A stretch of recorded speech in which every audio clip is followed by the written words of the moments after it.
G'day guys, good to see you all.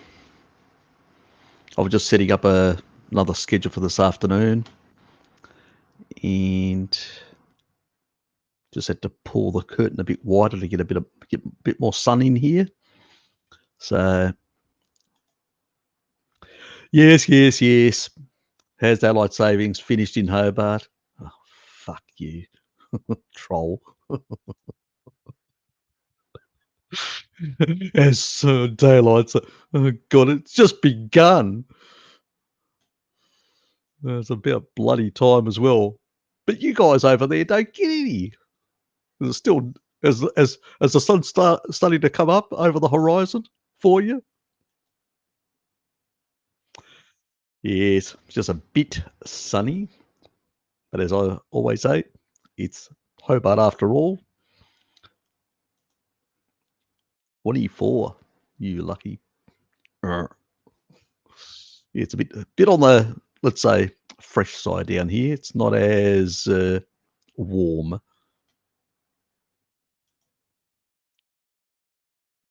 Good to see you, Luke. Yeah. Look, shit happens. Trying to organise myself in the morning. Trying to also schedule the other thing that I've actually doing. So I will just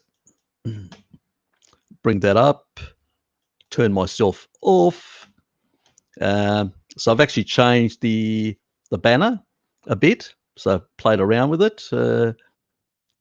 And I've checked it on the mobile devices as well. It's sort of centered with the name there and everything. So that looks okay. So it's not too bad. It could be worse. I realised I should have put the ball on the other side, not there.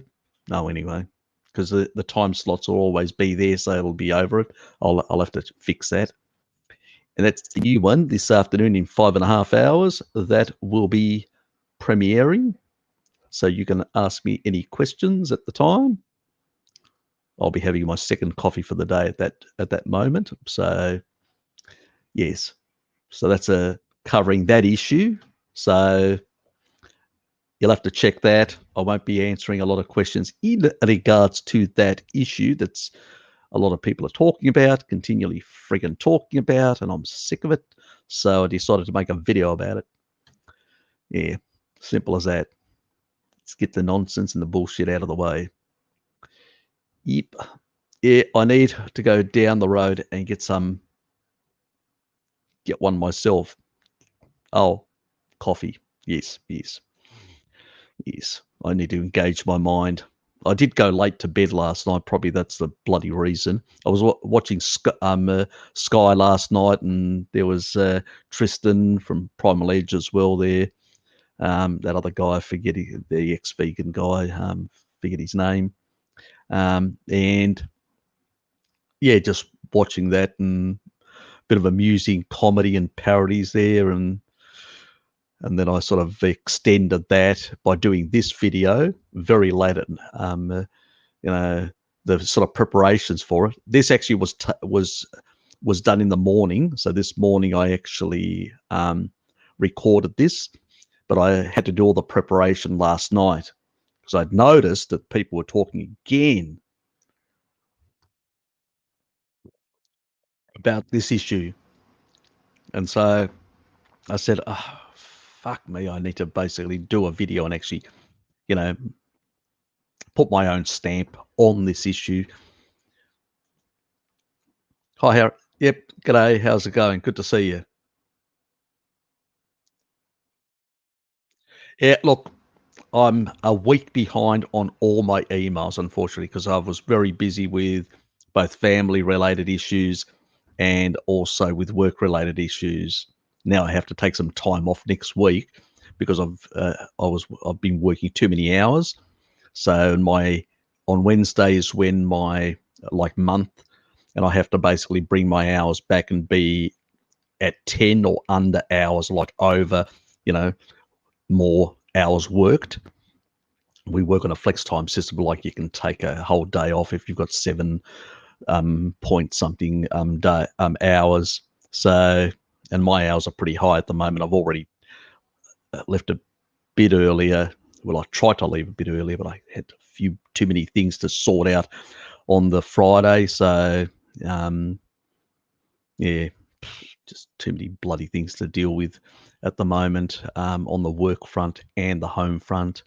And that's just, I don't, I do this as a hobby. I don't do it as a full-time thing. If you need, if people need like consultancies and stuff like that, I usually recommend Bart Kay and Pim Johnson, for those sort of things. Otherwise, you guys would just have to wait, until I get around it. I will do the video on the bodybuilder, because a lot of people ask me for it, and I'll actually do so people can get the video on that, and so get a bit of coverage in that regard. So I do apologise, but my personal life does have always priorities, in that regard, as you can understand. I do a full-time job. This isn't. This is just a gig that I got dragged into due to Bart Kay sort of pestering me to start up a channel after I'd done a number of things with him. It's grown, and I don't begrudge, and I enjoy it. In that regard, I try and get some information out there and try and demystify certain things, and blow away all the bullshit that's out there, because there's far too much on a whole lot of subject matters. When people are eating a species appropriate diet like people used to, they don't have these problems. Dysregulation comes when you start, doing all these sort of strange therapeutic things, which most people don't have to do, because some bloody MD or usually it's a naturopathic guru told them to. So yeah. Anyway, we will move on. Just wondering if Harry will be at Harry's stream today. You are wondering? This is a mirage. You're asleep. This isn't real.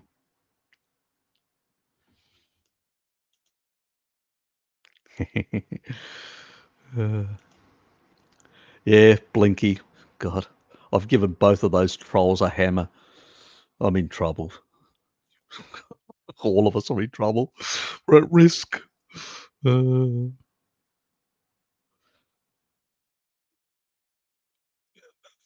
Ready for business. Ready for torment.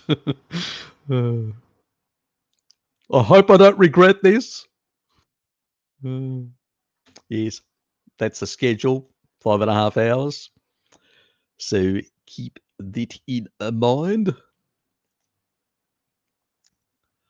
Good morning to you as well, my dear feathered friend. I'm glad it's cloudy over here in Los Angeles for a change. Finally, okay, autumn is kicking in. It's been that hot, has it? Okay. Oh, look, I've sort of grown. I was living on the west coast of Greece as a teenager. I was born in Hobart in Tasmania, but Dad sort of decided to take us back to the old country, and I did my high school there. It's a bit like in Australia, just for the people in the US.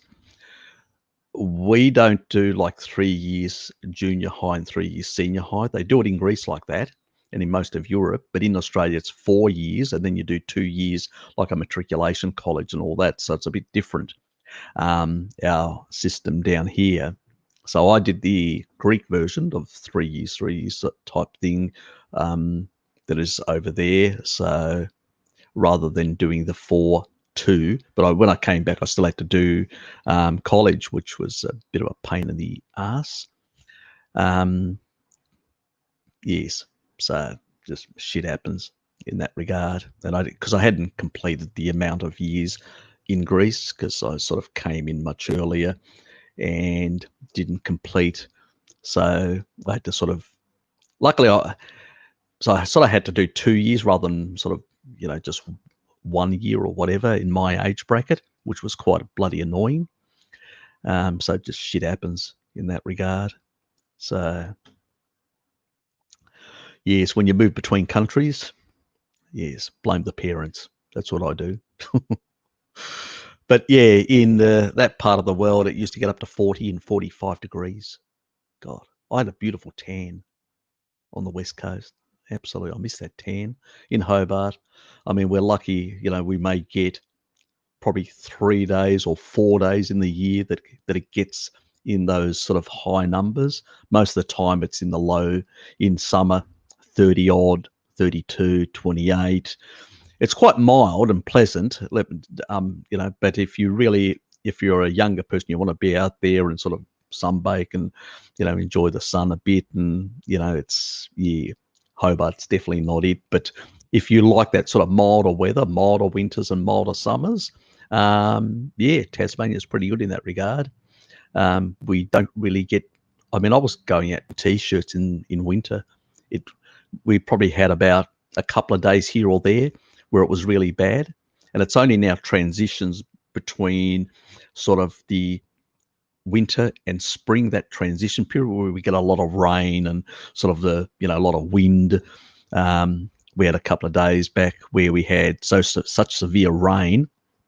We had a bit of flooding in the north, plus we had some gale force winds up to 100 k's, which, pretty high. So what's that? Let me just calculate that. Shit. 100. What about 1.689? So that's about 62 miles plus per hour. So 62 miles, quite strong winds in that regard. So, but I just put a raincoat on, went to work, because you definitely can't in that sort of condition really hold an umbrella or anything like that. Forget it. Just a raincoat, and I only got a bit of drizzle. That was about it. So that was nothing. We didn't get much in the south, which was good. Thank for that. But yes, I have been in really hot climates. I mean, the hottest would be in the Middle East, like desert sort of 50 degrees, and I've actually been in that sort of environment. And I can tell you, you just literally get outdoors and it feels like your skin is freeze dried because it's 50 odd and it's just this dry heat. I can tell you, you're definitely on fluids, and trying to maintain your electrolytes. So yeah, I went through quite a lot of electrolytes while I was over there. But once you actually acclimatize to that environment, it's less of an issue. It just seems like your own body starts adjusting. Your antidiuretic hormones sort of kick in and sort of keep things in check.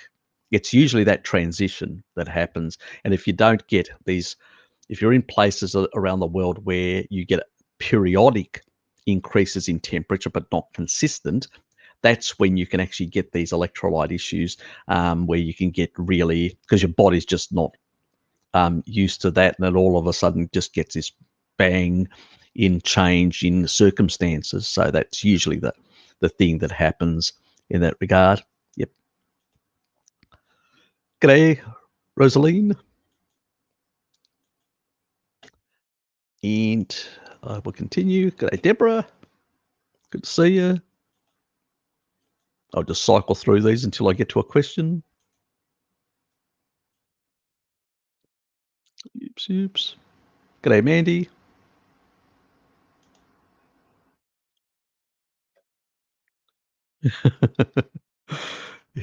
Yeah, thanks. That I suspect that was on the previous, yes, in regards to my comment. Yeah, look, it's going to happen this week. I'm going to get through them this week and just answer everybody's questions. I don't like giving people half a question or just sort of blowing them off, because half a question is just really misinformation in my book. You either give people a proper comprehensive reply, which is informative and useful to them, rather than just half a thing. So I'd rather delay rather than give people half a question. Yes. He's he's out of control. You Fabbers, it's good to see you, mate. It's been a while. G'day, honest. Except those, excluding those two trolls. Thanks.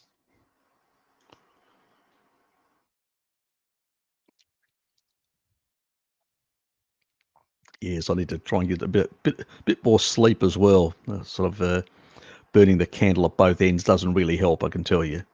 So,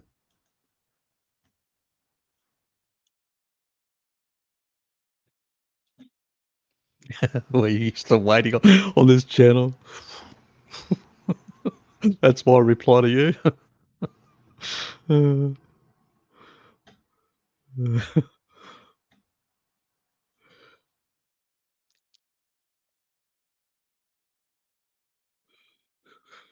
Definitely isn't.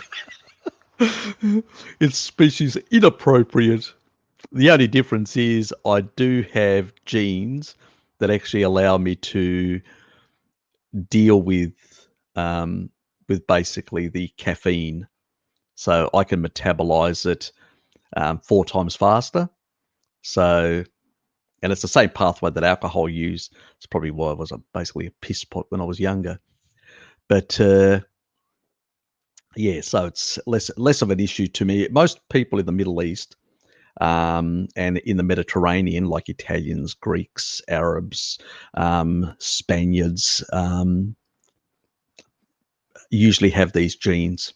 It's a very, it's a quite pronounced in the south, and so caffeine affects us less. I mean, I can have a coffee late at night and go straight to bed and just I'm out in 5 minutes, so it doesn't affect me at all. Um, but again, you don't want to be abusing anything just because you've got some genetic capacity to handle more. Um, and no, it's not a species appropriate, beverage, but it's enjoyable beverage. So, as I said, I do 90% plus. I don't do 100%, and I don't think most people do. And if anybody tells you that they do, they're probably cheating here and there. We're humans after all. We're not perfect. And I've never claimed to be perfect on any front. I'm just basically as, you know, you could say no different than anyone else, really. Just try to have most of the days have a clean diet. And do most things clean because at the end of the day, that's what's going to give me better health and a bit of longevity. So that's all you can do. If you try and you just end up stressing yourself out trying to stick to really tight sort of parameters, and nobody does. At the end of everybody falls off the wagon. They just don't tell you. You know, have you heard of Michael Ross and his work on aging, Food Lies podcast? No, no, I haven't. So I can't comment on things that I don't know. I will check him out, or yep, and find out what he's saying and stuff like that. There's always, I mean, even if people, I don't agree entirely with them on everything, sometimes there are some pearls of wisdom or things that they've come across that I may have not come across.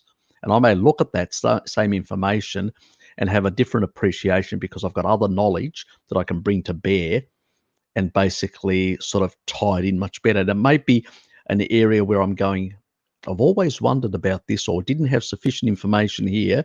And this guy's just pointed me to some research that basically has demystified or clarified something.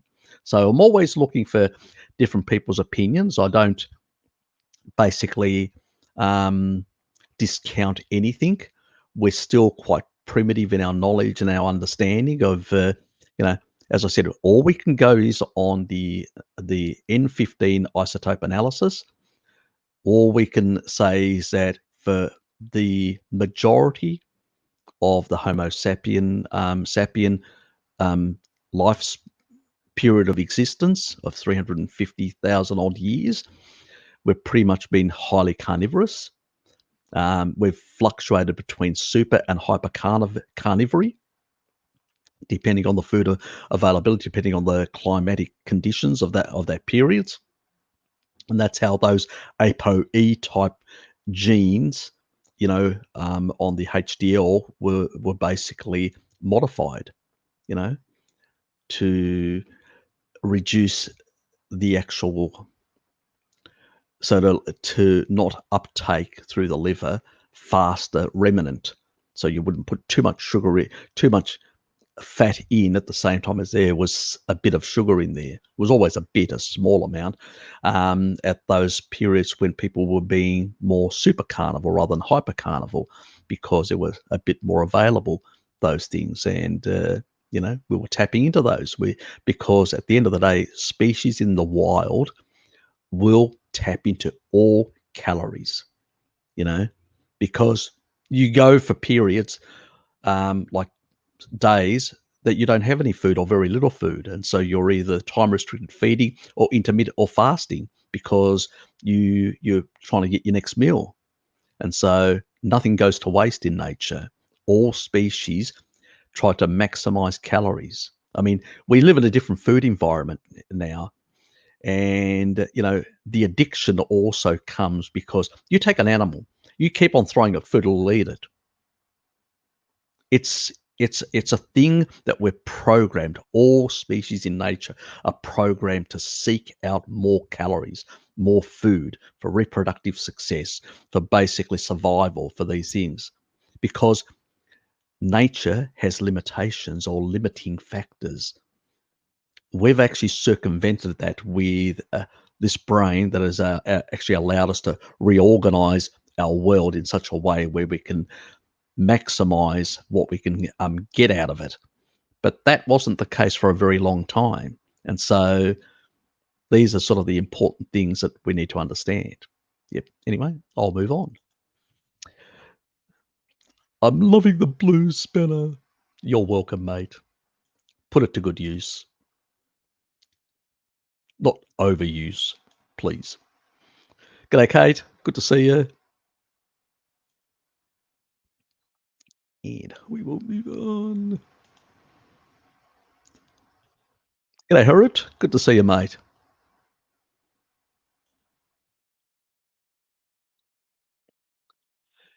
If you like dust storms move to the outback, yes, yes, yes, it can be quite rough in some parts of sort of Australia.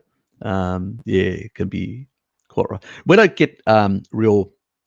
It's because things here are a bit. Tasmania's a bit like New Zealand, so it's quite green. So what we do is we get a lot of like, you'll get, if you're close to, let's say you're close to the actual the Hobart waterfront or areas like that, what you will get is like the actual, the top of the actual water, which is the has the salty water, and that will actually, you'll actually feel it. You'll actually feel the actual, or taste it or smell it, the actual iodine and the saltness of the water. So those droplets, those particulates will travel quite some distance into the CBD nearly sometimes, or the lower parts of the CBD. So, and that's the area that I sort of work in. So those sort of particulates, and there's actually on our building, there's an EPA there's one out. There's another one out in also Newtown, which is to the north, which I usually scan and keep an eye on, especially when there are bushfires, because I know, okay, shit, I better shut the windows so none of that smoke comes in and stuff like that. So I get some warning on particulates in that regard. So keep an eye on that sort of stuff. But yeah, it can be very rough in some parts of Australia. Yeah, I've sort of visited, and I mean, I've been to Perth, but it's a long time since I've been there. But yeah, if you go further out of Perth, yes, you can sometimes get these sort of conditions very different than down here. Yeah, thanks, Luke. Do hit the like button, please. Please share this on your social media sites and let your family know about it. And also the latest one that is premiering this afternoon in 5 hours' time. Please share that as well, because it's information that people really need to be aware of and understand, and sort of deal with this copper zinc issue and stuff like that that everybody's making a big fuss about currently.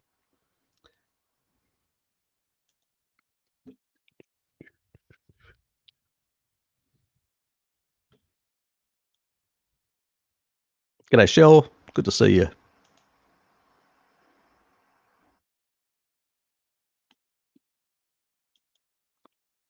Oh, buddy.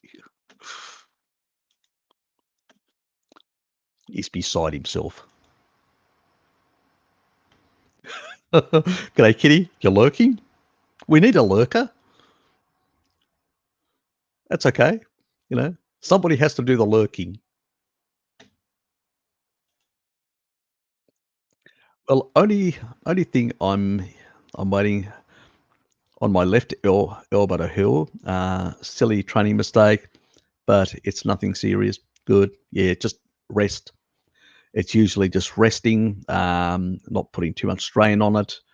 Um, it what's what sort of feelings if it persists for a bit too long, you may have had a fracture or something like that. So consider that, and you may need to basically deal with that.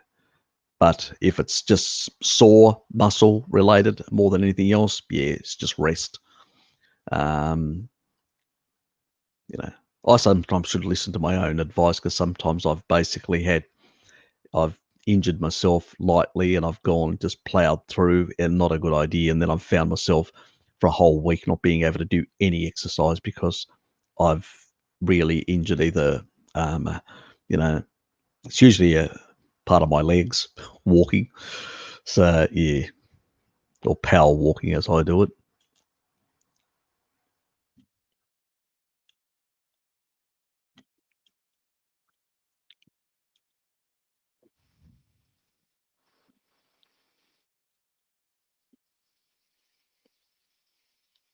Yes, I've had the sniffles as well.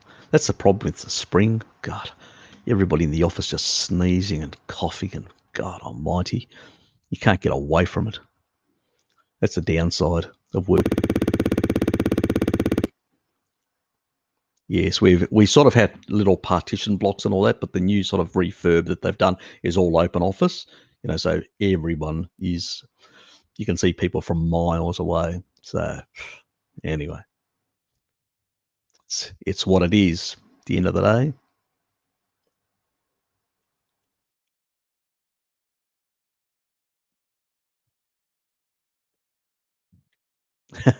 No, I still wouldn't call. Look, it's an adaptation, but it's not a species appropriate diet. It just basically means that my ancestors, for a very, very long time, consumed excessive amounts of coffee for a very long time, and the body had to deal with it by upregulating the sort of detoxification pathways.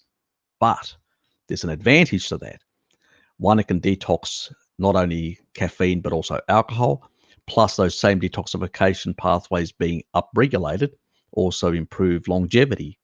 So, you know, you could say coffee probably gave our family tree on my father's side in particular, which I think that, but maybe I got it from both sides because it's quite pronounced in my genome.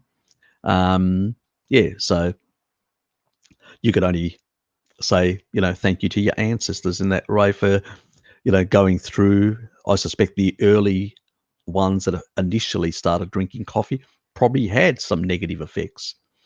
And then, as the adaptation improved over time, the beneficiaries were those who came after. So I can only turn around to my ancestors and say thank you for the adaptation that I've acquired.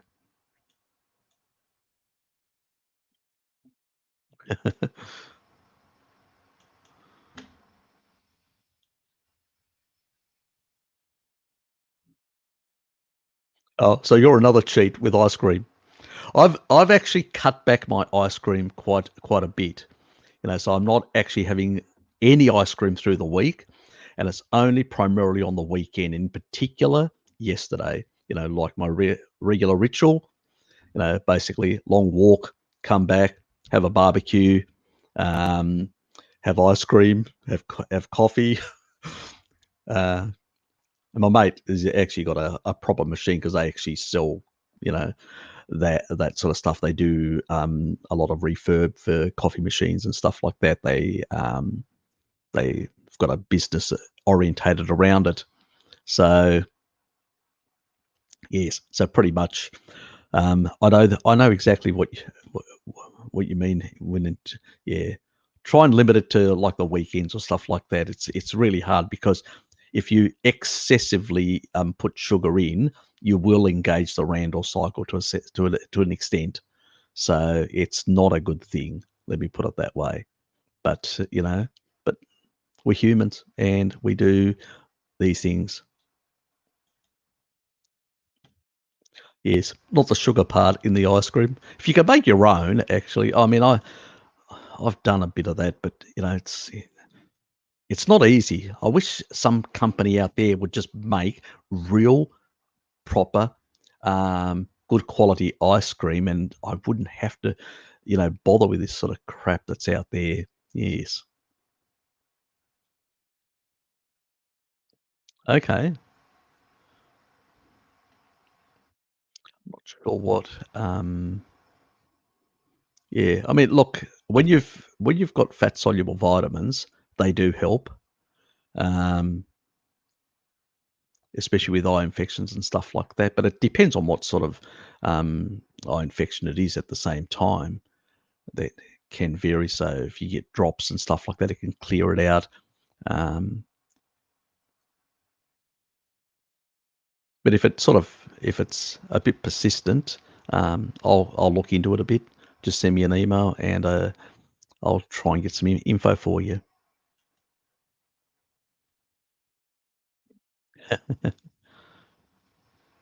Yeah, look, in a sense, yeah, it's an adaptation. That's true. You know, at the end of the day, I do have lactose persistent genes.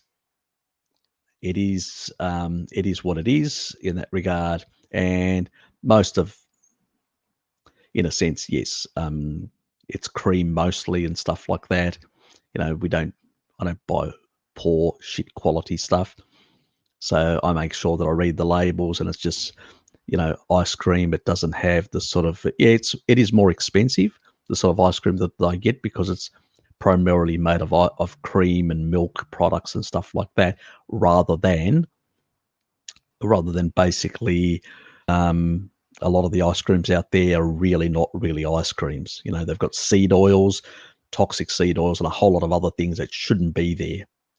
So with the sort of cheapo brands, so you do need to buy sort of artisan, more expensive ones, which I do. Tried a new one that came out, and that was again at least double the price of the regular sort of stuff in the supermarket. But um, if you're only doing it once every week, it's less of an issue, because at least you're getting basically something that doesn't have poisons in it. You know, so yeah, me too.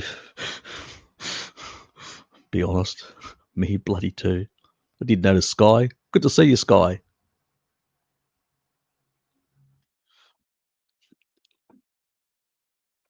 Yes, yes. I mean, I was on your stream last night with Tristan and all that, and the other guy, I forget his name, but I didn't stay for too long because I did want to prepare for my other um, video on copper and zinc balances and the BS all about that. So I did want to do that. So that took a bit of preparation. 5 hours. God almighty, that is epic. I think the longest one I've done is about 4.5 hours. I haven't done a 5 hour one yet, Well, a continuous. I have done, like, I did a session once with Bart, which was about, I think about 3 hours. Then I did another session of mine, 3 hours. Then I did an evening one. It was about 9 hours, but it was broken up, but at 9 hours through the whole day. And that was damn long session. At the end, my throat was really croaky.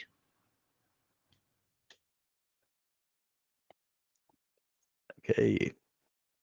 I'm eating off plantain taco salad. uh, extra beer, yeah, exactly. Look, you got to be honest. At the end of the day, you've got to be honest with yourself as well. Um, the occasional, yeah, let's get over all that. We're not vegans. We're not. We don't have the vegan police around or the carny police. We don't have a carny police, and most of those people that actually act as if they're Puritans and all that are just liars. Simple as that. They're not being truthful to themselves or to their followers. So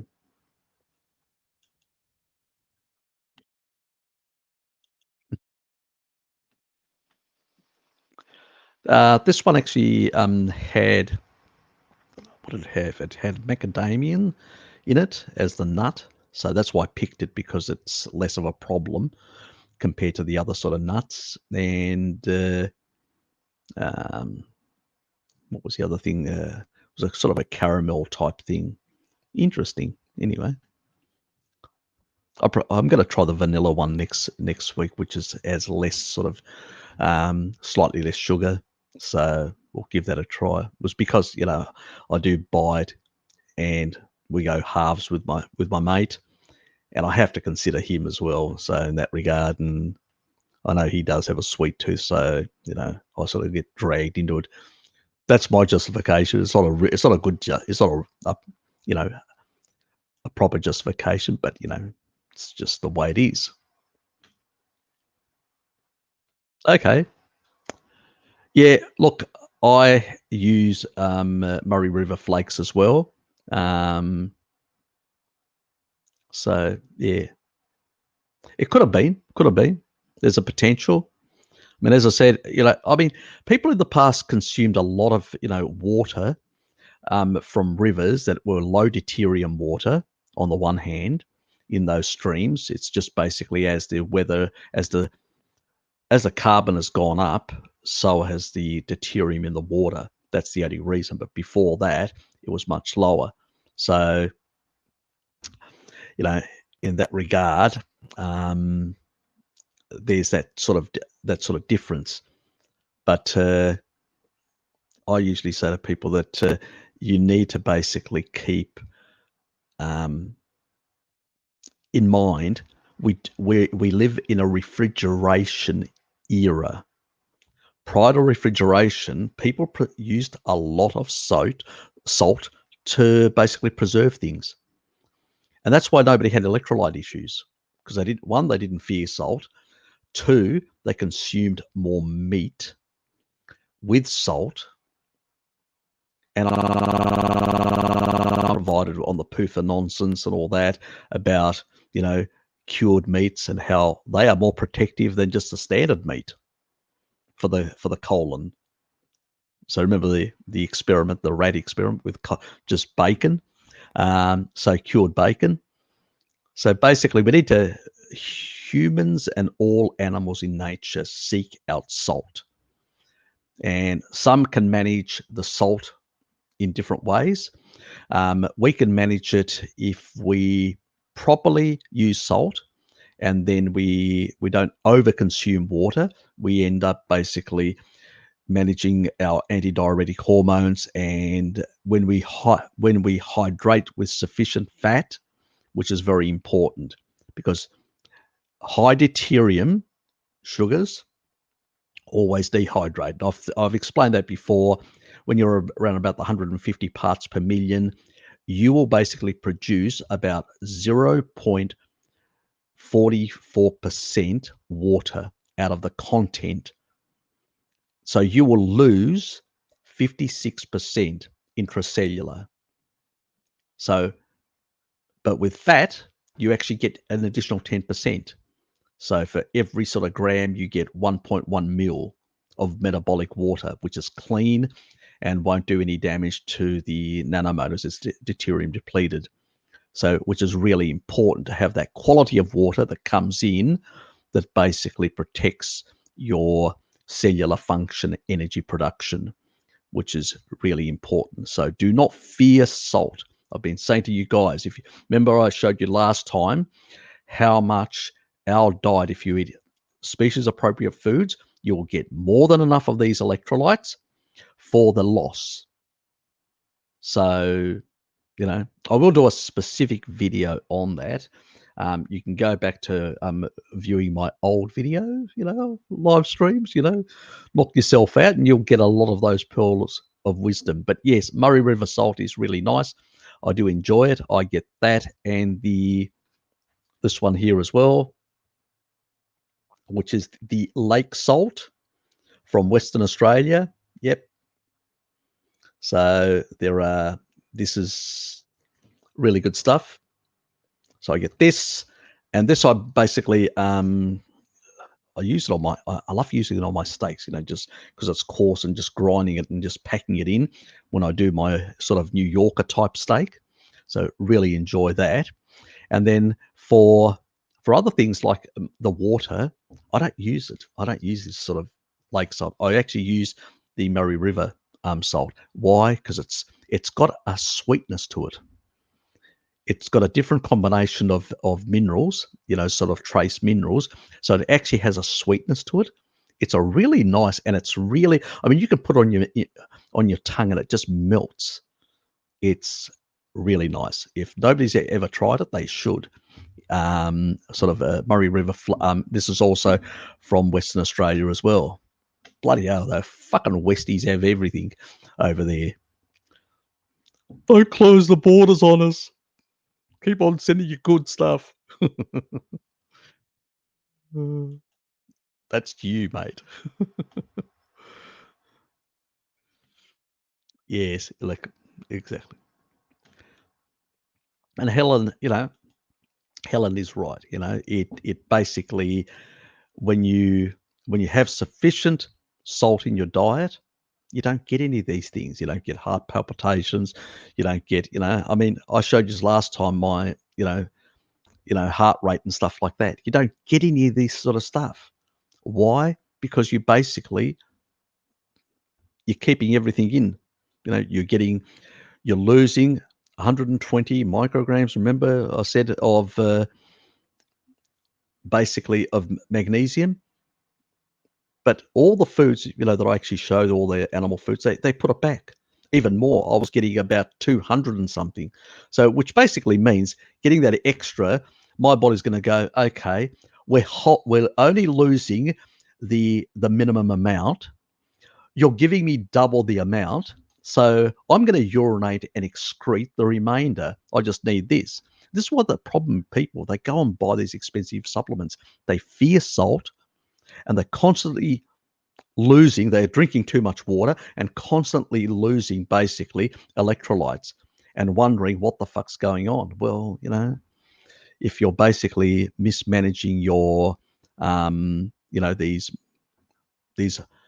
metal ions in your body, that's what happens.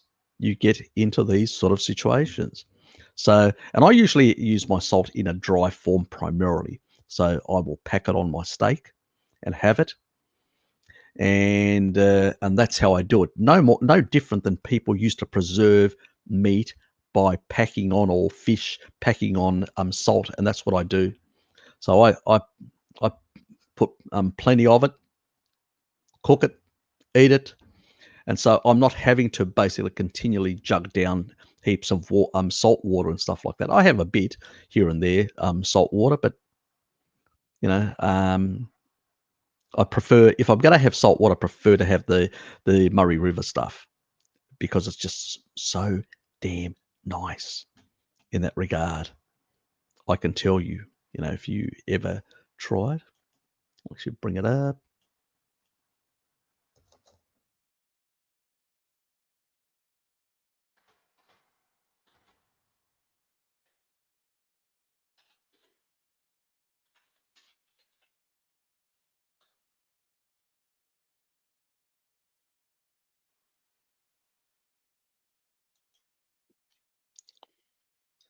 Need to bring this up, but I'll lower it down a bit. And I will just share the screen. Give me a sec, guys.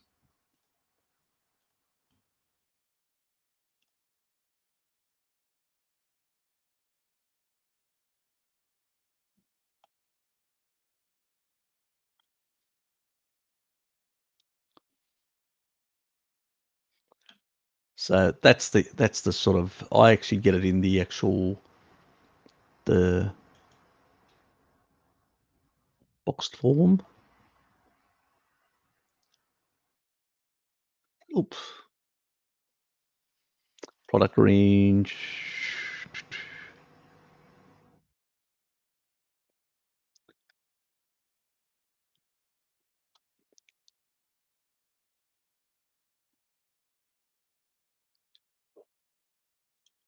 It's got to be on page 2, hasn't it? You know, it wouldn't be on anything else other than page 2. Just to frustrate me. Where is it? Oh, well, they don't bloody have it here in that format. This is the format that I actually get it in. I'll have to come all the way out and all the way out to the Google search, and it's in that format, like that. So I get it in this sort of, it's called Murray River Gourmet Naturally Pink, and it's a really, it's because of the mineral content, the trace minerals, it has a sweetness to it. I prefer this than the lake salt when it comes to actually my water, where I use the lake salt on basically on steaks and fish and stuff like that. Actually, with fish, I have been starting to use this. The reason for it is because it has that sweetness and it doesn't make it too it has that strong salty sort of taste to it. So yeah, so it is a really nice brand. I do not know what the brands in other parts of the world would be, but you could basically investigating this one and then looking and doing a Google search and saying, well, I want a similar salt, and that's probably the easiest way you could probably come across something like that. Yep. I've been buying egg-free keto ice cream. I seem to be allergic to eggs. Really? Oh, okay. If look, some people are, you know, some people are. It's just, you can't do. I know you do organ meats, which is good. So you're getting your choline from the organ meats, which is really important. So if you can't do eggs, definitely do organ meats for your choline and your selenium. So keep that in mind, and so you're probably covered by doing that, Kitty. G'day, mate.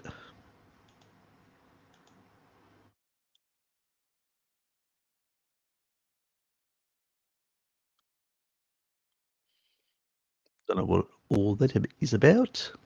And I lost my spot thanks to StreamYard literally resetting me. Like that.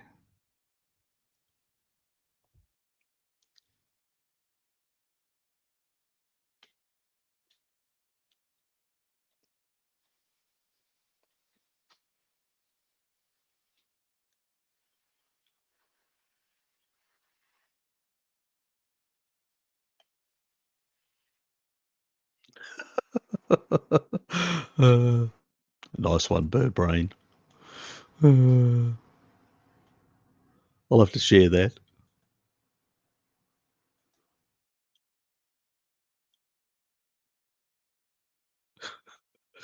Harry's peppermint brownie ice cream cone. Nice one. Uh, yes, yes. You're a you're a bird after my own heart. Thank you, T2.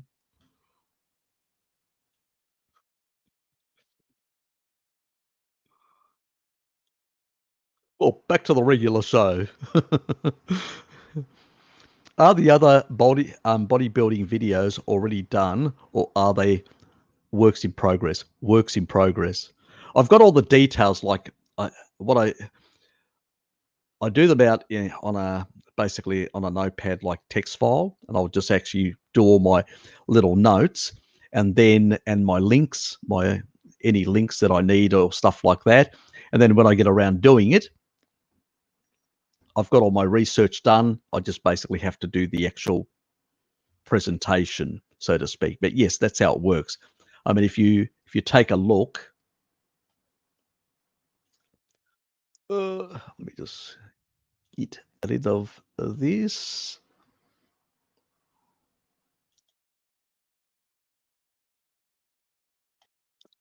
And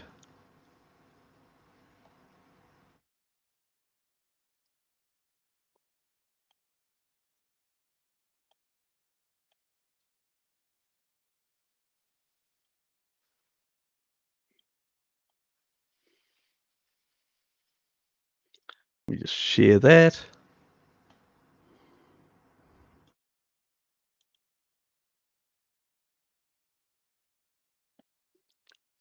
There's my notes. I won't show you my notes. And I've even got the image that I'm going to use for the methylation part 2, the choline one that I haven't done, as an example. So I usually pretty much have all these other ones down here like that. And then eventually I put a number in front of them when I actually do it. So they usually have no number, and then when they get a number is when I actually start doing it. And that's when I do a recording using Zoom. And so I set up like a private meeting, and I just do the recording, which is easier. I found it much easier doing it that way. So that's what I'm sort of using now to basically create the sort of stuff slowly but surely. But that's the sort of things. I've got all the, you could say the nuts and bolts. I just haven't done the video part.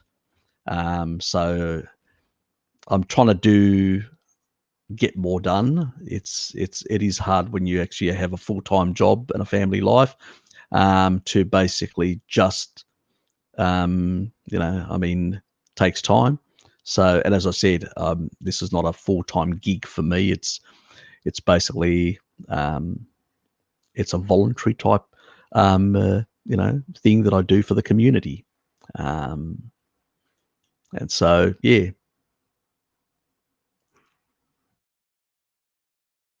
it's one we hit these two over the head with.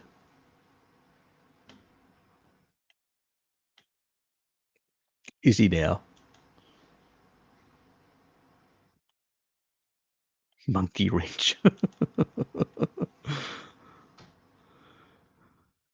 Yes, we're pretty nice and civilized on this. We very rarely get any abusive sort of stuff that turns up on my doorstep. And even sometimes, I mean, Harley turned up once, and he tried to, and Bart pointed out, but I still answered his questions, and he went away because he had no real, he failed to impress. And I actually challenged him, told him to come on, but he was piss weak and took off with his tail between his legs. Yes.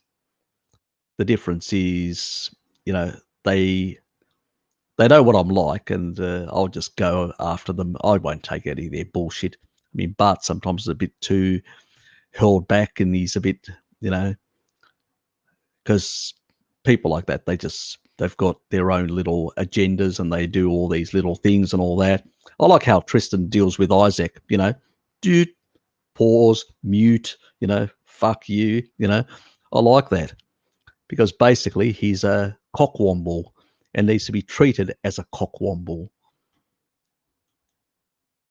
Very disrespectful as well.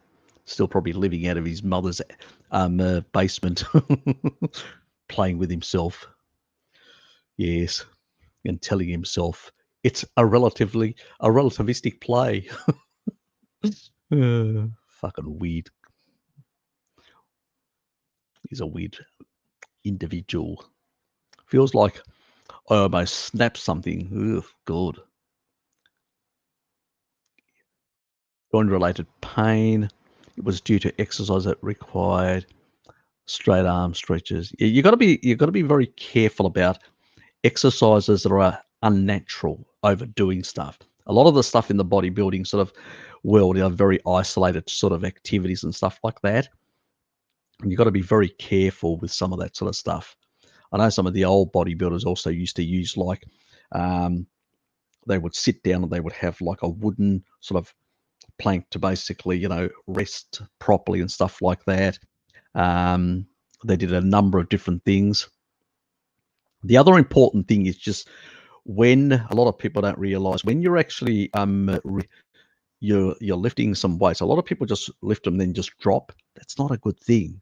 One, it's not a good thing, but actual the act of that negative effect, action is what actually builds most of the actual muscle.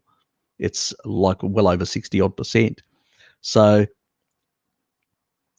it's not this sort of drop, drop, drop. That's yeah, that just puts strain rather than anything else. Much more even bringing down. By much more controlled way. It's not a race to the finish. Like some of the youngsters do continuously like mad like that. They end up injuring themselves. It's actually basically lifting that weight and then bringing it down slowly. Actually, that will give you that extra 62% increase in terms of hypertrophy type anabolic advantage. So yes, keep that in mind. The other way may seem impressive or for the visual side, but it's not doing you much in terms of gains. Exactly, it does. It's a hairy product.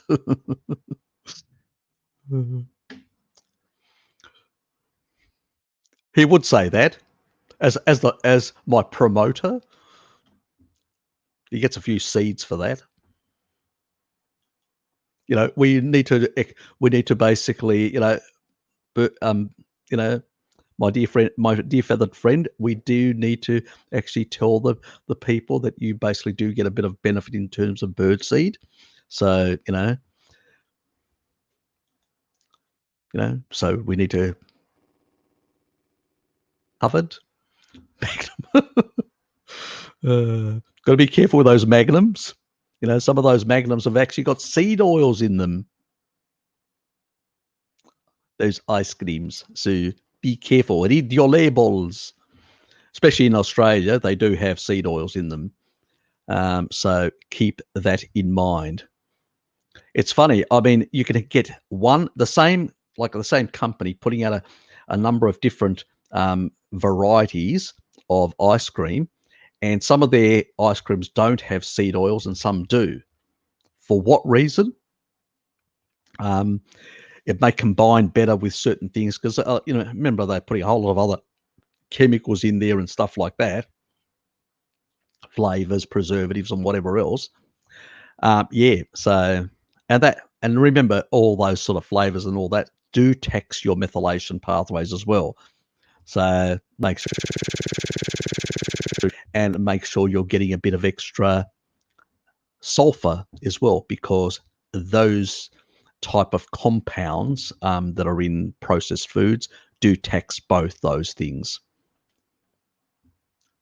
Yes. And actually the body actually in some regards actually produces a bit of oxalate. A bit of oxalate produced by the body is a physiologically required thing. That's fine, because it basically does remove certain things. It's excess which becomes the problem. So yes, the stuff you put down your mouth, or the veg tards do. My favorite ice cream is mint chocolate chip. Yeah, it's my father's as well. Yeah, I sort of more vanilla. Yeah, very plain. Hi, Sky. It's good to see you. I think she's gone at this stage. Yes, but I did make a comment. I was on her live stream last night. But I didn't stay forever, it was first part, and then I had to prepare for some of the other stuff, and eventually I looked at the time and I go, "Oh, shit, it's nearly 3." So, yeah, eventually had to get to bed.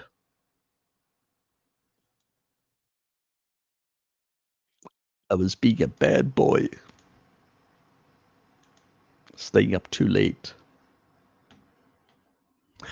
That's that's okay.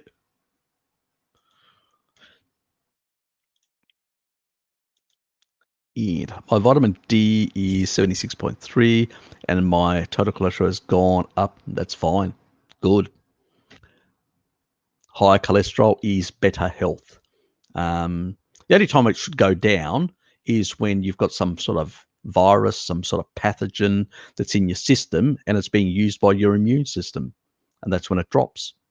So if you're using fat as your prime resource of energy, you will, but your cholesterol will go up. It naturally goes up. So because it actually gets exported into lipids. So lipids are not just triglycerides. They will have a bit of cholesterol in. They'll have fat soluble vitamins and all sorts of other things that are getting transported around the body, nutrients, and as a consequence, you will have some extra. But yes, good to see that your vitamin D levels are in the good range. So yeah, fucking hell, 5 hours. God, as I said earlier, it is very, very. Yes, it was a mega stream.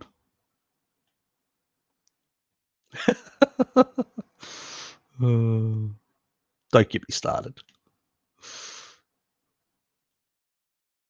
on just one subject. Reasonable. I've never look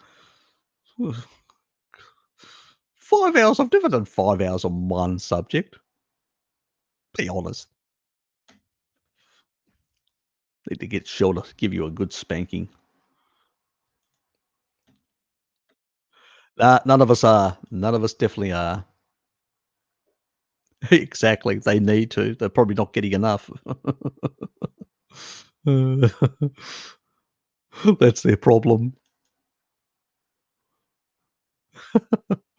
1 hour, Harry, equals 5 hours. No, it was. What was it last time? It was. I think it didn't. Wasn't it about 3 or something like that? I don't think it was. I don't think it was that long, was it? Uh, I still forgot to actually change the comment where I said, on the Saturday where I came in, late in the evening or, um, and that would have, yeah. Yeah, I forgot to make a comment and change the comment. I think it's still down. I've just come on to just have a bit of a chat for an hour. Yeah, I need to fix that. Go and edit it later. Yes. Oh, well, I mean, you get carried away and you forget yourself. You forget time. Time is irrelevant. It's sort of it's like I'm moving at such a fast speed. Your time is much faster. Mine is slowing down because of time dilation. See, that's the thing. That's the problem. For me, it doesn't seem like it's that long. Uh, That's what I blame. I blame Einstein.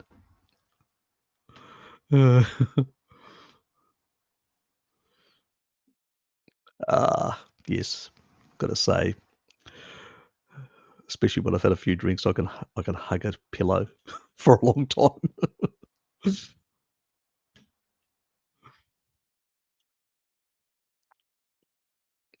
The Serpanos Supreme Cream, deuterium free.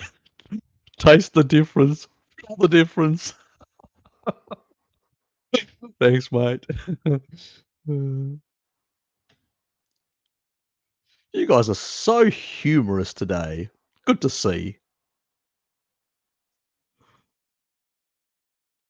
No, actually, I'm constantly degenerating my live streams in one way or another, especially with this fellow and the other.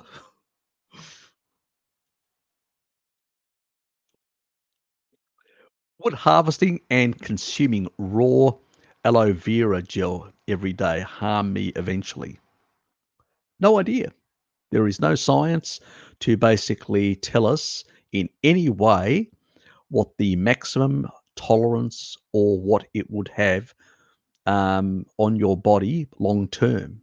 So there's short term studies that basically show some sort of hormetic benefit, but every day, no idea. For multiple years and multiple decades, nope, no idea. But I would, when it comes to, I view plants as medicine. Should you be basically using medicine continuously? Would be my question to you. And I would say probably not, you know. So I would occasionally use it, but I wouldn't use it on a continuous base because it is plants are medicine. They're not food. They are very, especially these sort of plants are very calorically poor. They could not never sustain a human. And so all they are is they've got hermetic effects. So they will upregulate glutathione and actually have a hermetic effect and in your body or in parts of your tissue where it's used, depending on the sort of tissue that it's used and how that tissue can manage it. Because there is certain parts you can use certain substances that can react differently in different parts of the tissue. It's like putting honey on your skin can actually have a beneficial thing, putting honey down your mouth that goes to your, you know, liver and basically ends up as fat droplets in your liver is a different thing altogether. So there are different applications of something similar that can actually have quite profound different physiological effects. So keep that in mind. But I would not go crazy with aloe vera. But occasionally here or there for the hermetic effect, um, yeah, probably not a big issue.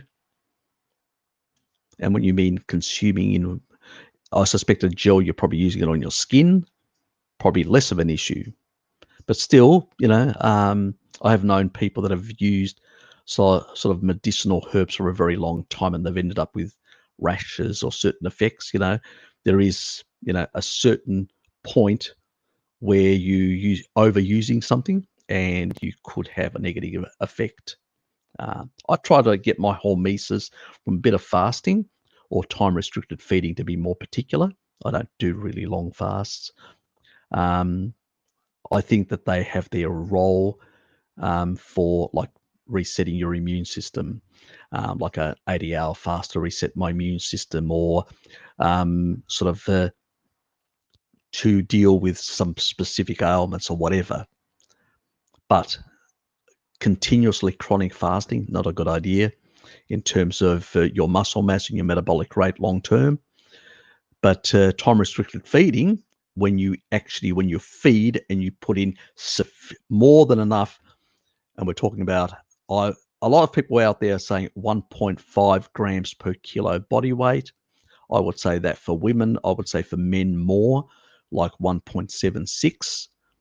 And if I was basically going to tell women, I'd say 1.76 for women, and basically 2.2 for men in terms of grams per kilo body weight, which means for that those quantities are for 2.2 pounds.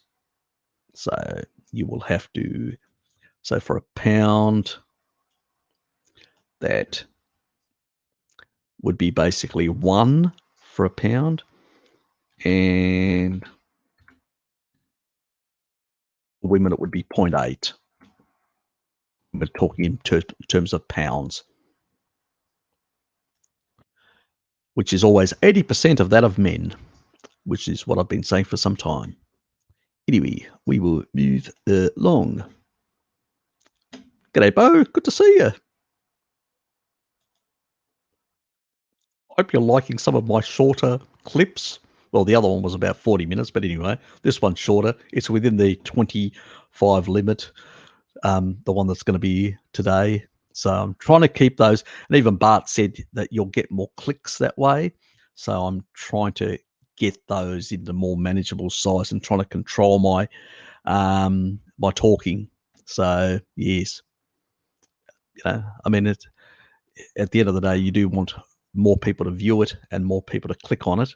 And so, yes, I know I've got an erratic brain that can go on forever, but I need to control it, which is the thing. And sometimes I sort of lose control of it, you know, especially when I've had a few too many as well.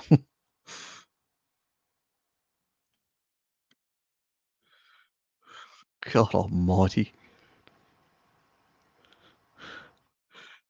I always knew you were sick. Now you've just confirmed it. Next level. Uh,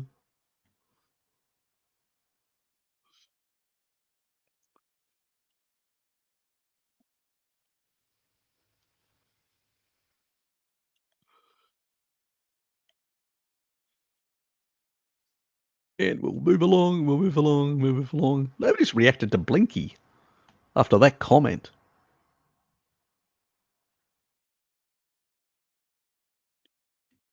Oh, did it actually? Oh, I'm surprised.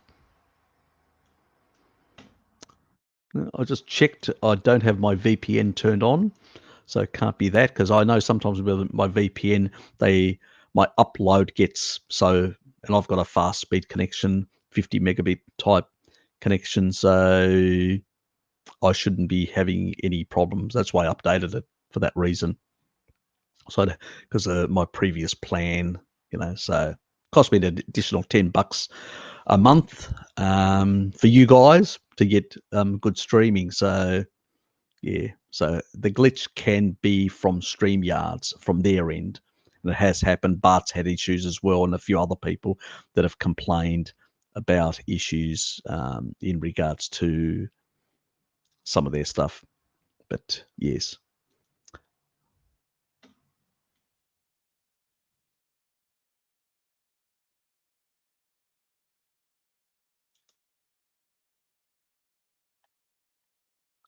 Look, it could be. I think it's StreamYard. I think it's StreamYard than anything else because I've been doing other things like Zoom meetings and stuff like that. Not an issue, and a few other things out there, and I haven't had any issues. And I just think that, yeah, I don't know what's happening with that company. Yeah, but it's useful because I can put up all the questions very easily and stuff like that. Um, yeah, yeah.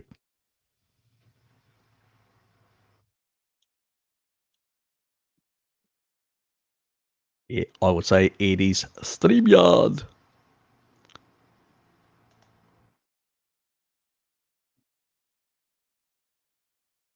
Ah, yes, the Murray River. Yes, very nice and sweet compared to others. Salts. Yes, it should be. Oh, look, it really is nice. Um, it's having actually salted water is much more enjoyable with that than anything else. Of course, it is. He does follow you. Have you noticed? Oh, it's on my shopping list. Of course, it is. I told you, he's trolling you. You didn't believe me. You know, you gotta redirect your fire.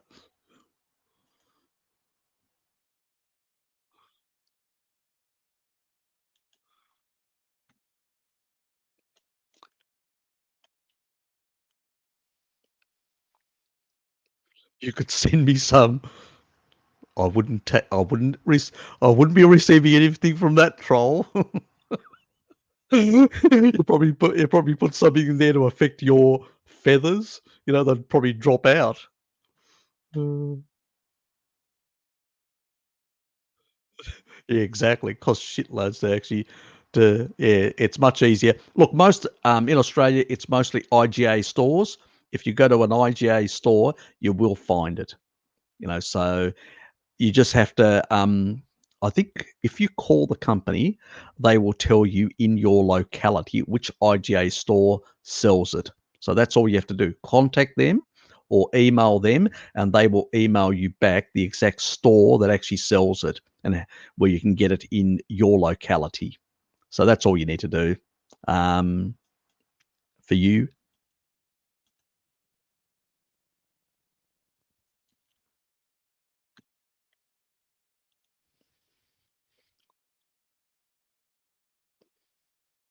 a lot of heat stroke or simple feeling of unease during hot seasons can simply be remedied by drinking salt water. Yep, and just stay out of the sun to some extent as well, which is really important. Having a hat,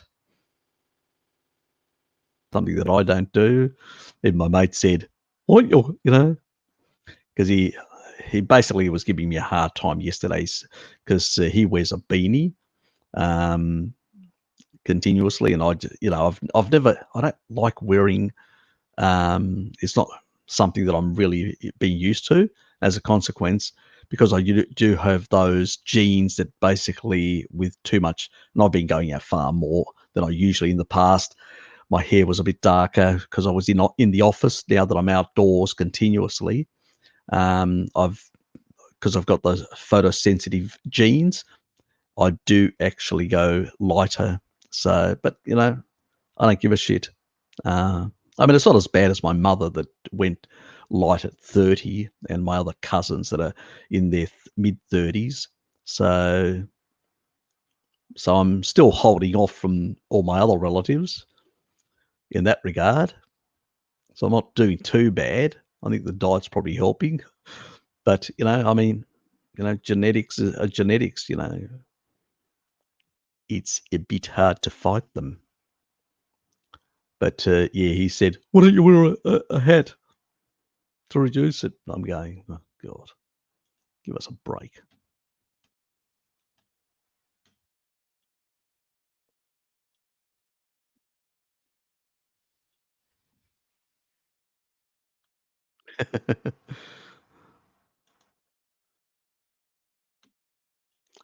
Yes, I love salty things.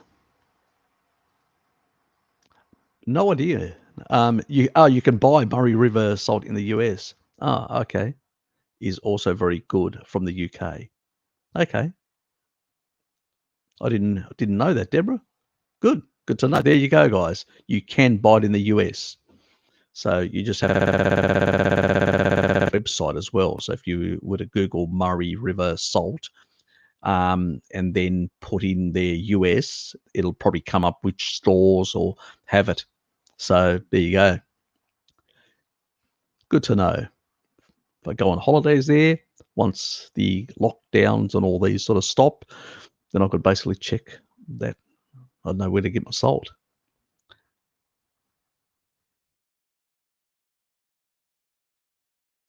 I only have to put a bit, I just, probably a gram or two is what I usually put and dilute it.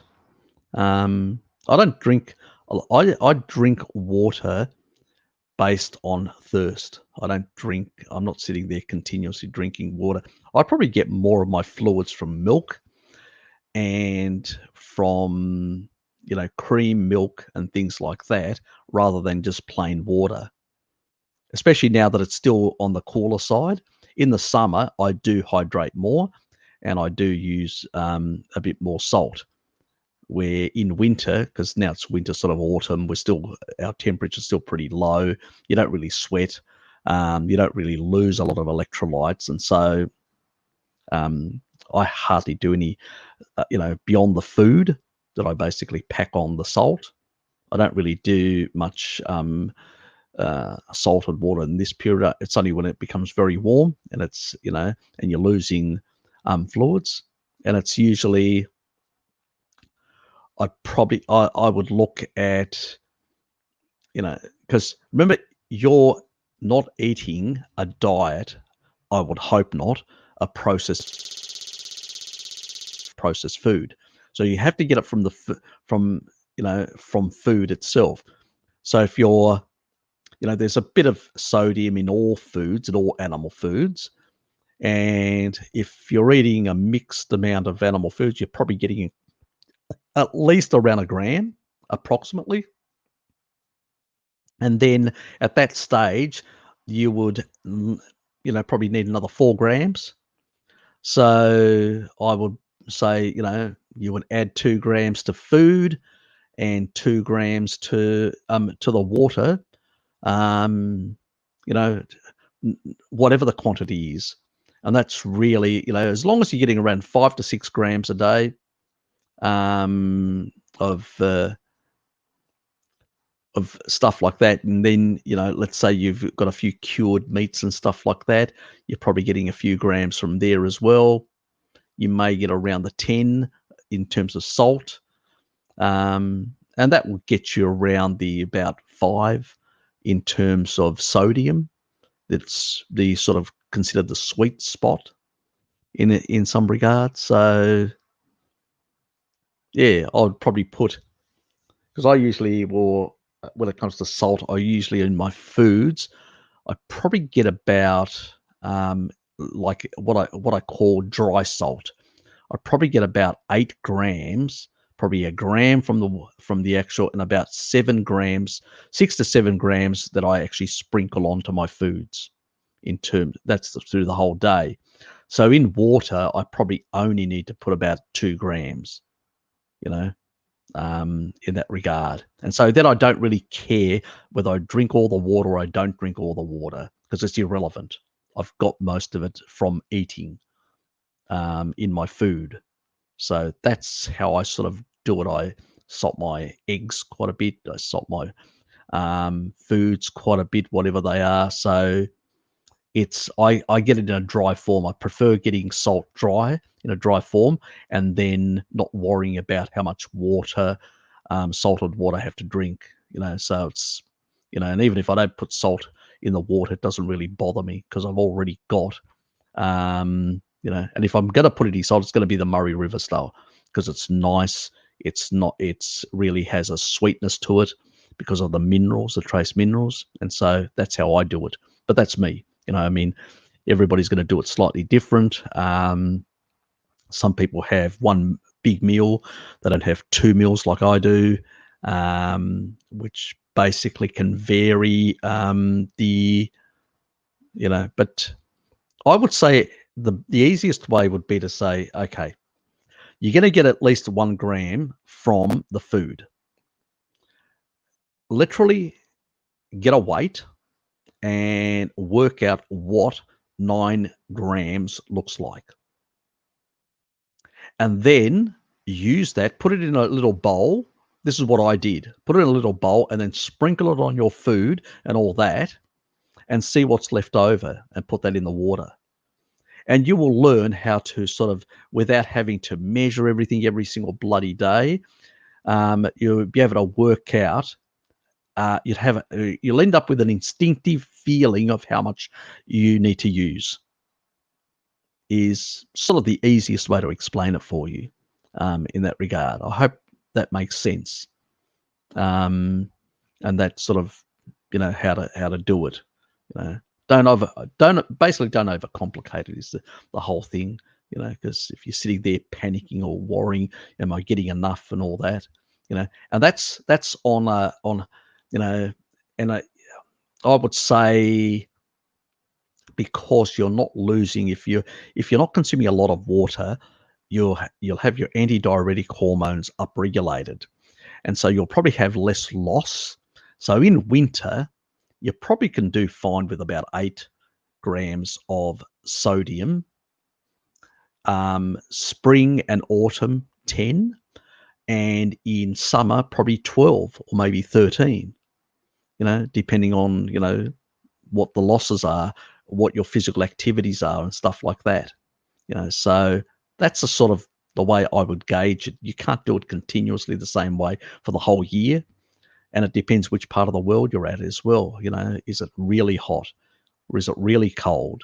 There are so many factors that are at play in that regard. So hope that made sense and helped a bit. Not laughing about me.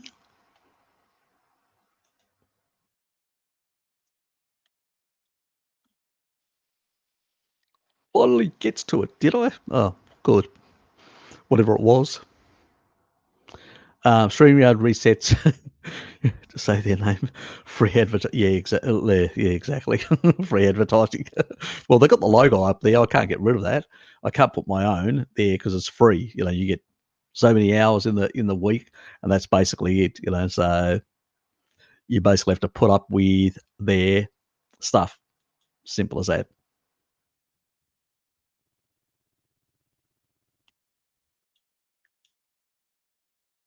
This is not one of those sites. Yeah, exactly. He'd think of that, wouldn't he? Dirty mind. Dirty carny mind.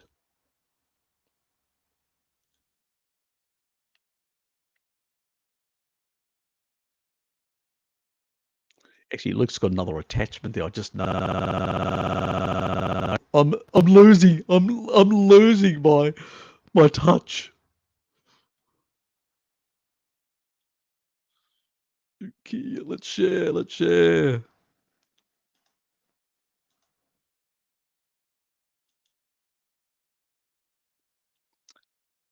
When Harry finally gets to question on stream, and then you hear the full explanation rant.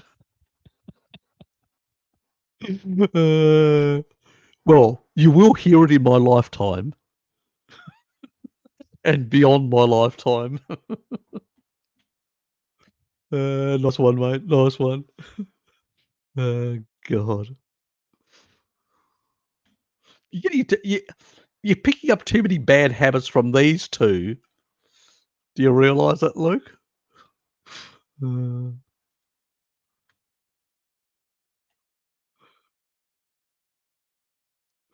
oh, God.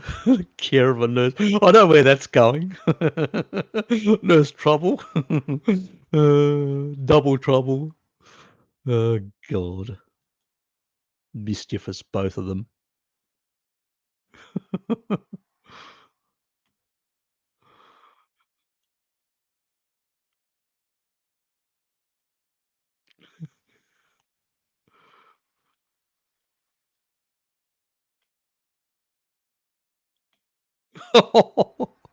Yes.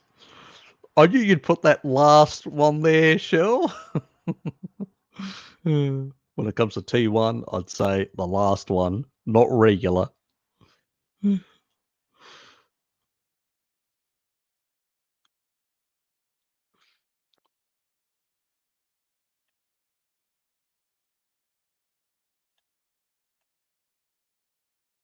More precisely, I think the injury happened during an isometric, the back lever hold.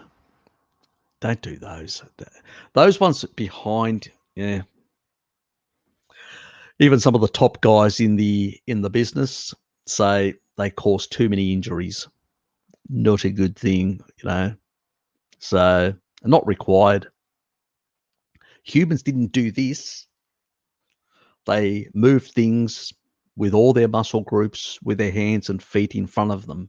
That's why they've got eyes in front, not behind.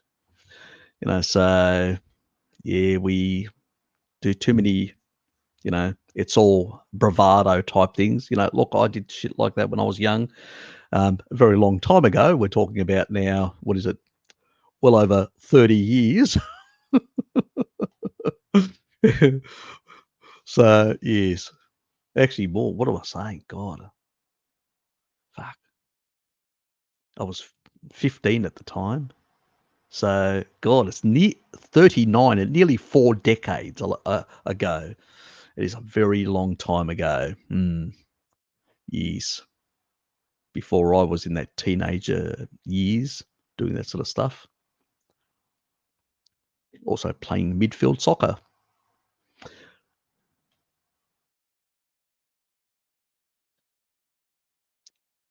Can't cope. Don't know. Can't they? Do they have problems? They must be attracted to dairy cows too much. They do have the genes for them. Actually, they have the best genes for lactose persistency, the Irish. We didn't have to ask. You didn't have to tell us. We know. Everybody knows. It's common knowledge. Ask anyone. Mm. And I suspect Kitty's basically gone to, Bart's Discord, and it's in neon lights. So, yeah, don't worry. We all know.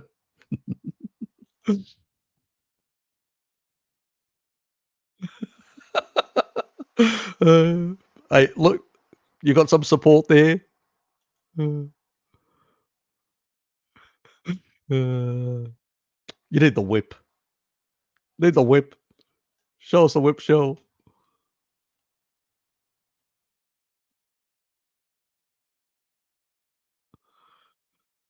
Yes, we're pretty locked down in this country. Yes, it feels like Starlock 13. Not only that, if you want to basically go anywhere, you literally have to be incarcerated at your own expense. Because I would literally, let's say I went overseas, I get incarcerated for 2 weeks wherever I go. So I would fly out of Hobart, and if I was to go and see my older sister in Melbourne, I'd be incarcerated there for 2 weeks before I could do anything. So I couldn't do that.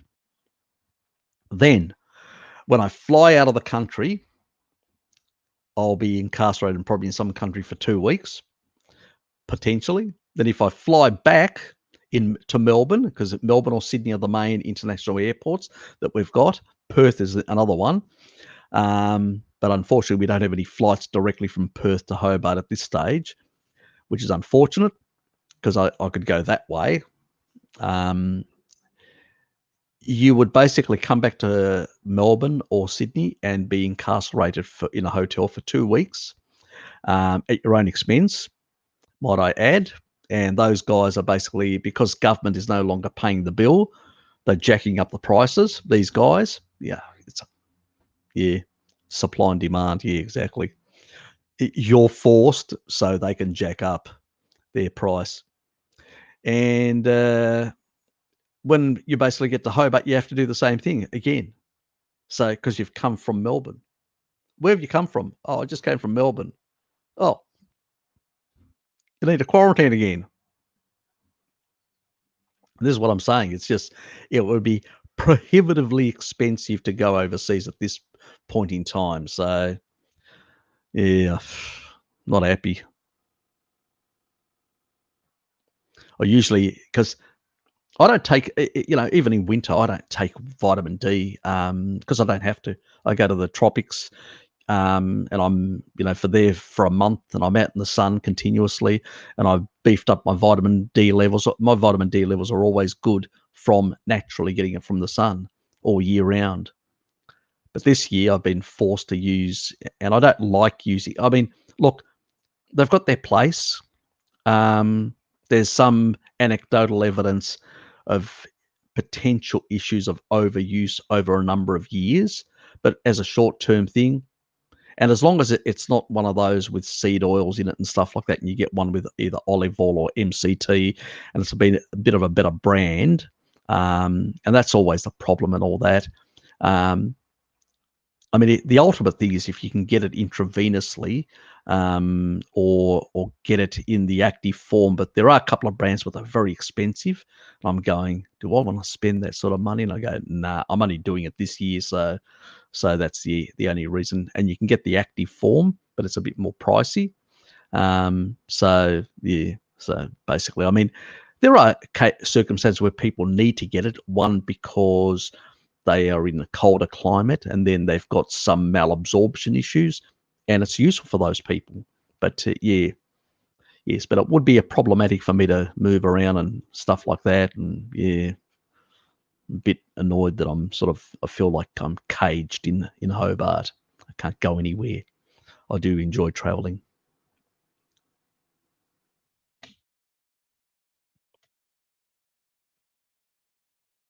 I can only shake my head.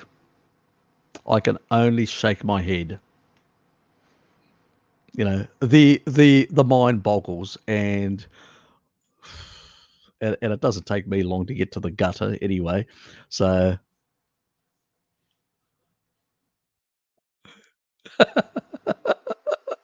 yeah, the ice cream is much better. Yeah, you're right. Yes, you're definitely a bird after my own heart. Anything one can do about endotoxin except reducing fat or increasing fiber? Why would you reduce fat? The whole reason is you're probably not getting enough. The reason why those tight junctions are not tight is because you're probably having something inappropriate. Tight junctions will tighten up. The thing that actually tightens up tight junctions in your mucosal layers and all that are things like vitamin D, retinol, and MK4, the fat soluble vitamin. So you probably need more in that regard. Endotoxemia is usually a consequence of most people being on very high carbohydrate diets. Fiber doesn't really, help. Yeah, okay, fiber may reduce slightly in terms of binding factors and stuff like that, but it doesn't actually eliminate the problem. If you've got basically you're eating gluten and you're actually opening up your tight junctions because of the gluten, or glyphosate can also cause damage to those barriers in your body. Then you've left yourself vulnerable to LPS in that regard, because LPS has its role. You know, you know, lipopolysaccharides have their role. They actually sit there and they actually create a negative charge to the pericellular matrix of these bacteria, these little organisms that exist in there, and that's a way they become less sticky, which you don't want stickiness, you know, in that regard. So it's actually a positive thing, but if you're eating species inappropriate food and creating tight, opening up junctions, I mean, reducing your fat isn't the solution. Just because they bind to proteins and fats, these endotoxins, that's not a solution to say, well, I'll reduce those foods. You'll end up malnourished, you know, so you can't live off fiber. So basically, you need to fix your diet. Simple as that. If you're doing things inappropriate and you've got too much, I've never found some basically too many pathogens in the bloodstream. Titsmani people that I've talked about, they are riddled with parasites, and still, because they get enough sulfur in their diet, they're earthing themselves, grounding, and they are creating that negative charge. It's not really affecting them. So, forgot about this.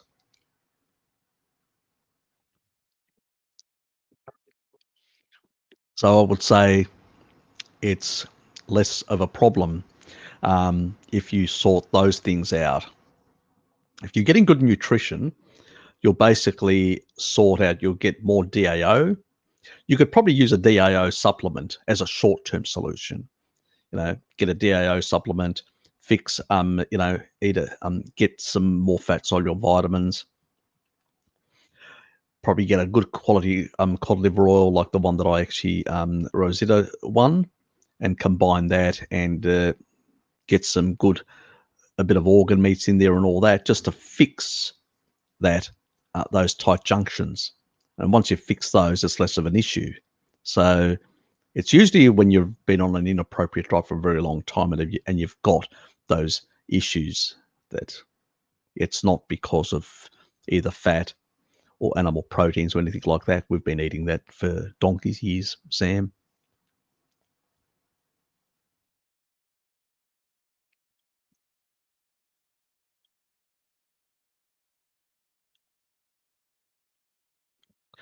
You've mentioned before that it is good to get our DNA tested in order to fine tune our diet.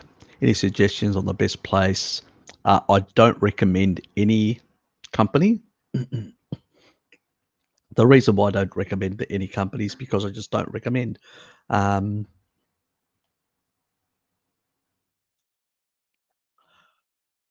um, it's a policy of mine that I just don't want to recommend. Not because I don't want people coming back and saying, "Look, I went with that company and I didn't get the service that I wanted, or that, or whatever." So I say, "Well, do your own research." I don't get any kickbacks from any of these companies. I'm not involved with any of them. If you want to ask me, what did you use? 3andMe, but I'm a bit annoyed with that company now because what they did was I've luckily downloaded the old download, the original one that I actually got, and I've still got that, luckily. But the new downloads, I've actually stripped away a lot of the actual information that it had. So there were more information on more genes, and they've taken that now, they've put it into the more expensive product, which is like I think it's $150 or 200. They've created different lines of product now where before you could, for 99 bucks, you would get quite a lot of information. And now it's basically just your genetic heritage. So they want to compete with what's the other company, the one that does ancestral heritage and stuff like that. So they want to compete with them on this sort of cheaper product, which is not, and they want to give you some of the information, but not all of the information. They seem to each time strip back more because I've downloaded, and they seem to strip back, and it really annoys me because before I could go onto theirs and actually find out what it was just from there, and then basically go into Snippedia and work out what actually happened. See you, Bo. Good to see you. Take care. And basically they really annoyed me because they did that. Yeah, it's up to you what you want to do. There are different companies out there. There are always different companies emerging. You've got to be very careful with some of the sort of smaller niche companies. A lot of them go out of business. So 23andMe has been around for ages. Ancestry has been around, but they don't provide as much as 23andMe. There's a couple of other companies that are very long existing companies. You could ask your doctor who they would recommend, and find out. But I would, if you're going to do the 23andMe one, you'd have to do the slightly. I'm not sure whether it's 150 now. I haven't. This I think it was, they had the 200. They discounted it to 149 or something like that for a period of time. I have no idea if it's still that price. That's US dollars. And so, yeah, you would have to basically check to see and all that. But yeah, it does help you basically. That's how I found out about my MTHFR issues. I found out about that I have an ApoE33 alleles. I found out about, my choline issues and all these other methylation issues and different transcription factors that I have or don't have, my lactose persistent genes and whatever else. So I was able to find out a whole lot of raft of things, and I realized, oh shit, I need to get more choline in my diet because I do not convert methionine to choline or folate in that order. So, which basically means not only do I not produce enough endogenously, but also I have an impediment in converting it from other sulfur amino. And I'm going, I need to get more in my diet. And then I started looking at the sources. So I actually found that that I could use a choline supplement, I could use more eggs, I could use a bit more liver and stuff like that to basically get. And that's how I brought my homocysteine levels down. So, because even though I was doing a cleaner diet, my homocysteine levels weren't coming down, but that was because I didn't realize I had certain genetic requirements to have certain foods in there. So yeah, so there is an advantage of having that knowledge and saying, now I understand. As a youngster, when I was in the 70s back in Greece, I remember all these offal shops, these organ meat shops all over the place. People ate a lot of organ meat. My ancestors ate a lot of organ meats. So it explains why we're getting so much choline from the diet. You didn't need to. These things got down regulated, over a number of generations. And it's what happens. It's a bit like the Irish that used a lot of cod liver oil, the Scots, and to some extent, other people in the British Isles, and they have very poor beta carotene. That's why you go vegan as an Irish person, you end up with very orangey skin. The carotenoids literally just sit there and give you a new glow. But you basically end up, you're a very piss poor converter. So, and if you're not getting enough fat soluble vitamins, you're going to have health issues as an Irish person. So means maybe you do get a high quality cod liver oil, or you eat organ meats that are much higher in these fat soluble vitamins. So that's what you have to do. You got to do. So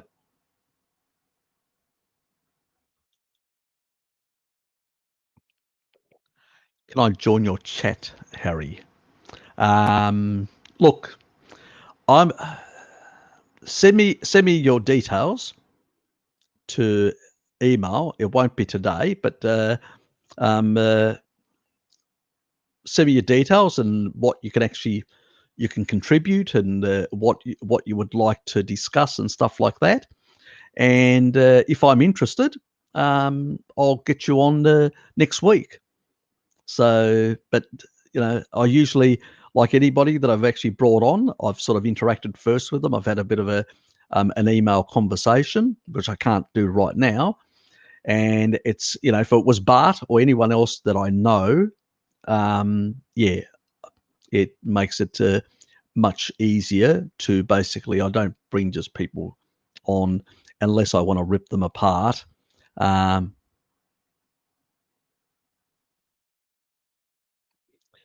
that's the only time in that regard. So not a criticism of you or anything like that. It's just basically, I like to get to know people before I basically bring them on a live chat in that regard. So, you know,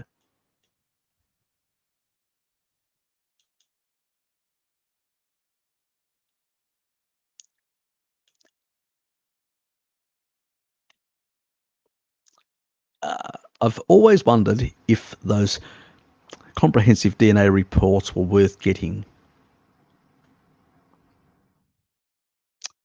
like the one Found My Fitness. Oh, that's the Rhonda Patrick one. I don't know enough about it. Um, is that Rhonda Patrick? I can't remember now. Yeah. So look, they are worthwhile. If you've got European ancestry, they even become more worthwhile with European ancestry, because amongst the Europeans, there is a lot of genes that have been downregulated because they were consuming, you know, a hyper carnivore level of foods for a very long time. Even in agricultural periods, they were still consuming very high levels of animal foods, unlike the Chinese and other populations. So, so in that gut, yeah, thanks, Fabbers. Yeah, it is the Rhonda Patrick one. Yeah, so I would say, yeah, it'd probably be a good idea, but that's up to you, mate. And then, because I will be doing more genetically based stuff, and I've actually shown people when I did my methylation one, I actually showed the genes. So if you go and check the actual methylation one that I did, the first one, the part one, choline one is on its way, and that will also include the genes responsible for those pathways as well. So it'll mean you'll be able to go and check your genes and go, oh, I've got a choline issue, or I don't. Most Europeans do. Let me put it that way, just to demystify things for you. Unless you're a Han Chinese, you'll more than likely have an issue, and you need some level of choline coming in from organ meats and eggs and things like that to some extent. Um, There's a very small amount of people that don't have that problem, that have similar genetics. It's very small. We're talking about in the 10 percentile levels. Where in the Han Chinese, it's 76%. Dramatically different. So yes, so in that regard, so there are an outlier on the choline issue, the Han Chinese, and that's just the Han Chinese. We're not talking about all the Chinese. There are differences, especially with the Cantonese in the south and all that.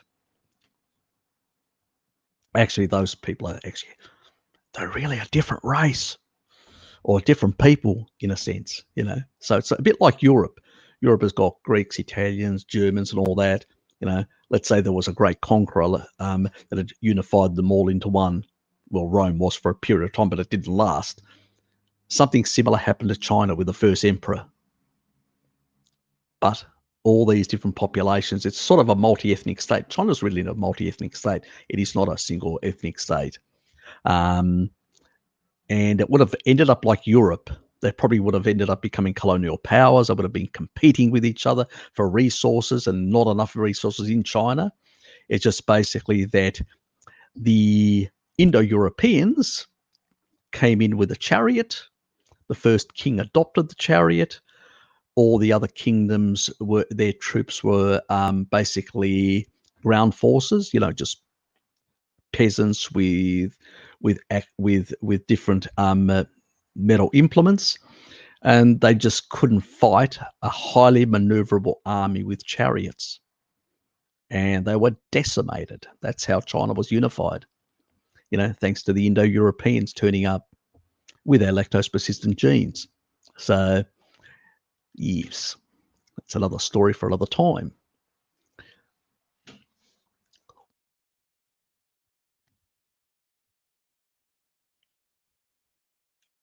I think you wanted to come, yeah, on the video, yeah. But as I said, I don't bring anyone on until I've had an opportunity to vet them and discuss what they want to bring up or discuss. So it's a bit like when, you know, Jared came on. I vetted him. He'd already basically come on Bart's for a couple of times.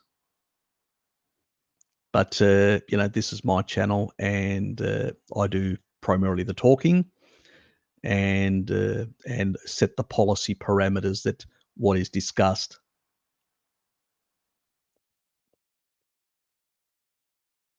But if people want to approach me to come on as, you know, a co-host or have a bit of a chat or stuff like that, yep. But it's not at this appropriate time. It may be a separate time or under different circumstances. So, and I would have to know exactly what the parameters of what the chat would entail. So there are certain things that I don't consider acceptable on a nutritional site. I mean, I do discuss my own religious affiliations, but I don't discuss religious issues on this site, and a number of other things I don't discuss, especially American politics.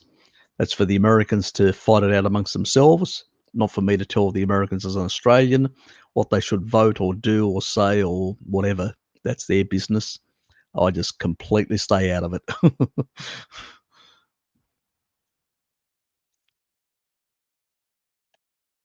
Yeah, look, just dropping in. I'm waiting for my DNA test results back.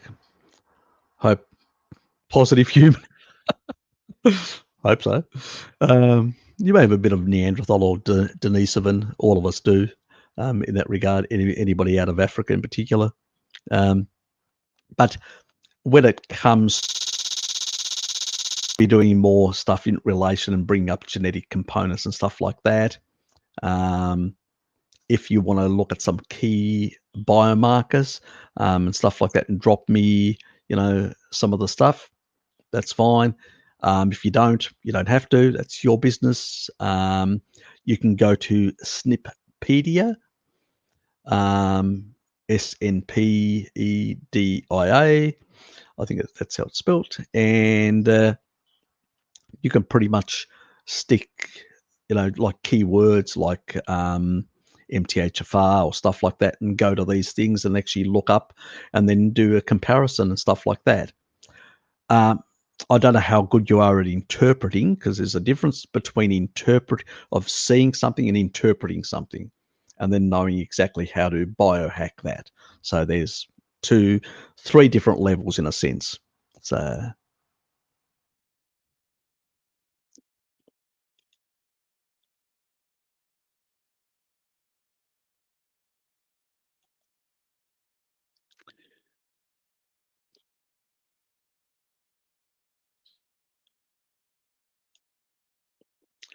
Uh, we discussed folate and its role. Seems like only adequate sources is liver.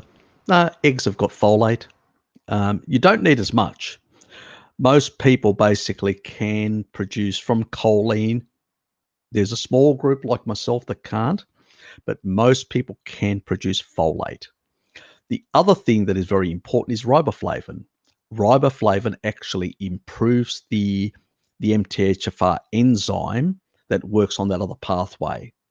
So you've got the B9, B12, B6 as a sort of a supporting cofactor, and then riboflavin as an important modulator. So that's that pathway. And so if you've got enough riboflavin, which most of us, if you're eating a species appropriate diet, like milk's got shitloads of riboflavin, meat has got shitloads of riboflavin. So if you're having those, you will basically have really good performing MTHFR, that pathway, that methylation pathway. Now, if you've basically have that snip the other side where you can't convert choline into folate, then you may need to be looking at liver, eggs to sort of increase. But remember, if you're on a low inflammatory diet, you need less folate, and you need less and also you need things like, which is part of the methylation system, you also need more sulfur for methylation purposes. So, but as long as you've got a clean diet, you need less. It's less of an issue. It's a bigger issue for people eating species inappropriate foods like carbohydrates and stuff like that, and inflaming themselves. It's the reason why the last vegan diet or German diet that actually showed different people, vegans, vegetarians, and all that, and omnivores. They didn't show carnivores, just omnivores. And the one of the groups, the vegan groups, was up to 27. The vegetarians were around about I think it was either 16 or 18, I can't remember exactly. And the omnivores were around about the 12 mark or whatever, which is on a sad diet. You need to be below 7, okay, for homocysteine. So all these people are above the actual level that they should be. One, because they're eating species of inappropriate foods. I mean, and you can actually see the omnivores are eating 70% carbohydrates and 30% animal foods. The vegetarians are probably eating, about not 30%, but probably 15 to 20%. And the vegans are consuming no animal foods. And that is why they are more inflamed, have higher homocysteine levels, higher, all these pathways are much higher for those sort of reasons. It's not accidental. You need, if you take a look at, choline is the other pathway, choline betaine pathway. So if you're getting plenty of choline and you're on a low inflammatory diet, you don't need the other pathway. Let's say the other pathway was completely severed and you put enough choline in your diet, you would have low homocysteine levels if you're on a species appropriate diet, which actually causes less inflammation. So on a diet, this is why people that are on a carnivore diet actually have ridiculously, or ketogenic diets, ridiculously low homocysteine levels or ridiculously low C-reactive protein levels. It's not accidental that we have these very low ones that we all show in these clinical studies that we can present. These people have just got observational studies based on epidemiology, on questionnaires, high food frequency questionnaires, that people that are on shit diets are actually writing up. And obviously, those sort of people are going to have inflammatory issues and a whole lot of other things for simple reasons. They will have these issues because, you know,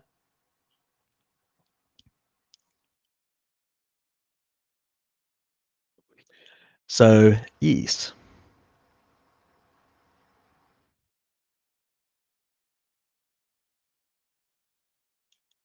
exactly. I need to send it to you, and I need to basically know that you're coming on in good faith and not going to be promoting some of your own agenda, because this site is not for other people. This site is for me to basically answer questions of people that have got health problems or issues, or have a bit of a light-hearted sort of chat with my subscribers.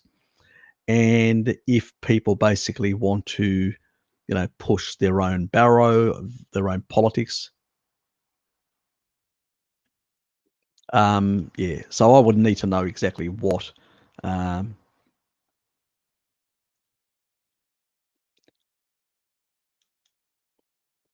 yeah, yeah.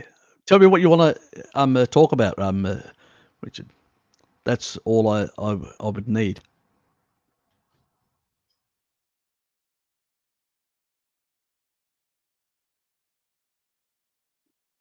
Exactly. I can't vet people at this.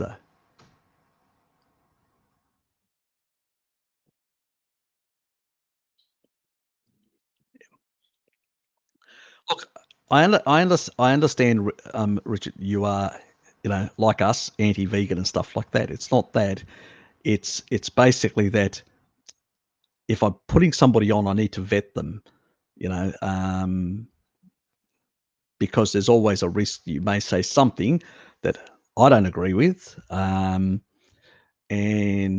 also potentially could, make me liable for things, in that regard. So I have to be careful what actually gets transmitted. I mean, you can check on my site.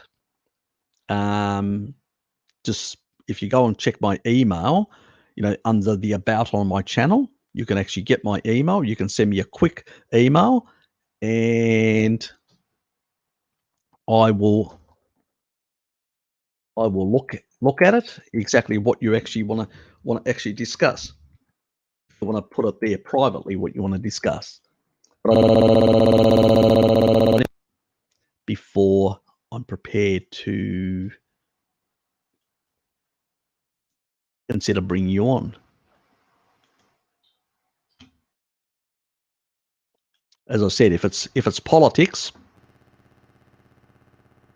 if it's arguments over religion, no thanks. I tell people what I believe in, but I don't shove any religious values down people's throats in that regard. So that's an important thing, to keep separate. This is a nutritional, and there are people from different faiths that do turn up on this, and so I'm cognizant of that fact in that regard. So, yep.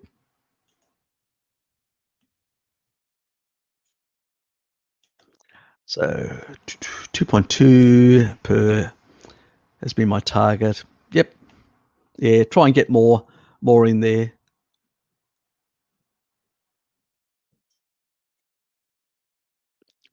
I'm not monetized in any regard. I don't ask for people for money. I just do this, as I said, voluntarily. That's all I do. Even though Bart keeps on nagging me to basically try and find some method of monetization, I've sort of told him to go away on that front.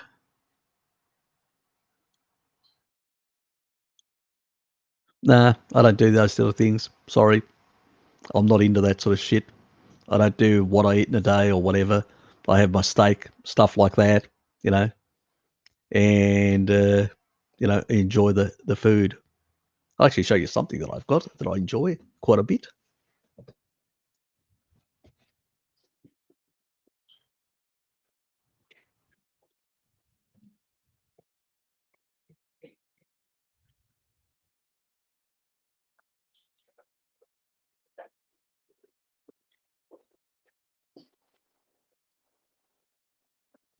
I love this shit. That's beer sticks, cured meats. I love this shit. It's all raw cured. So never cooked. And it's just basically, and it's very, when you open it up, it's very moist.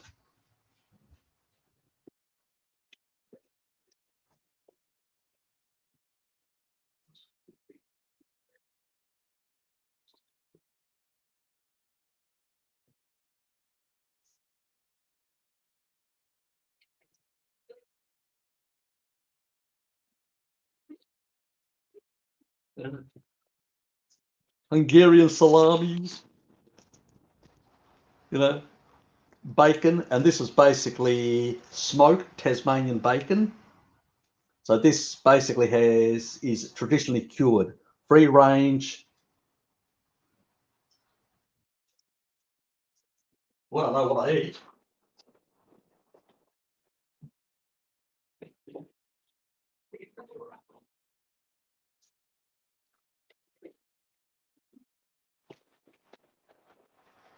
Raw milk.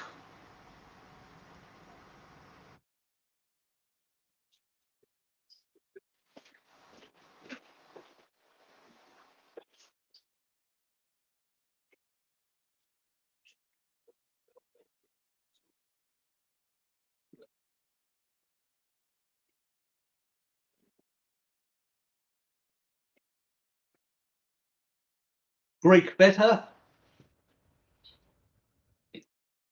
Brie.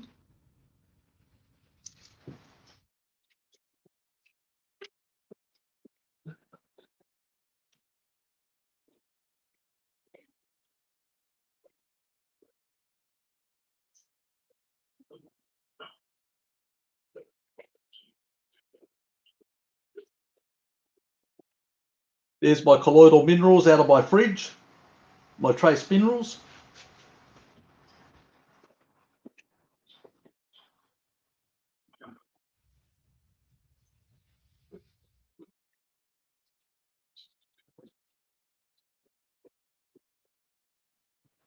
Have yogurt occasionally, Greek yogurt.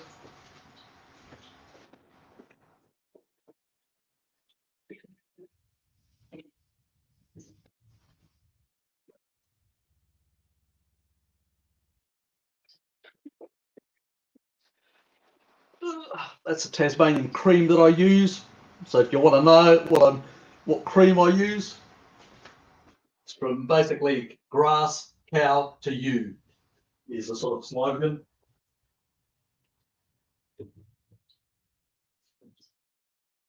And I'm not going to bring the butter out and everything else under the sun.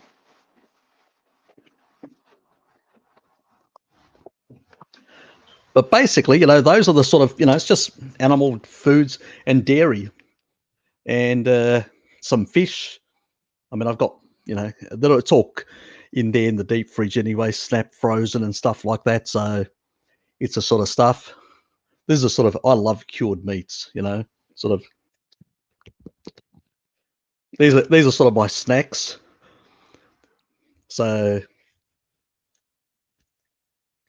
I can sit eating these all day. Mm.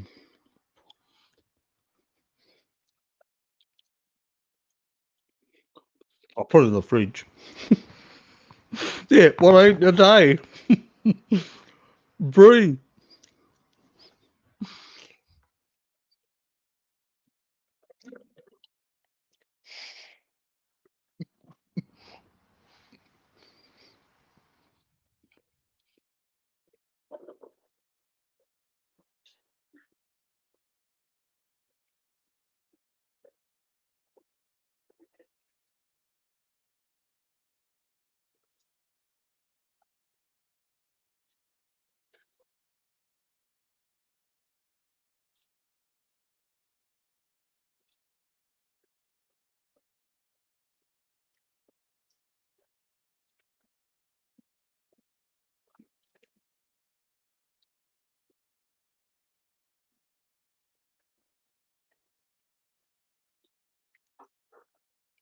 Oops, oops.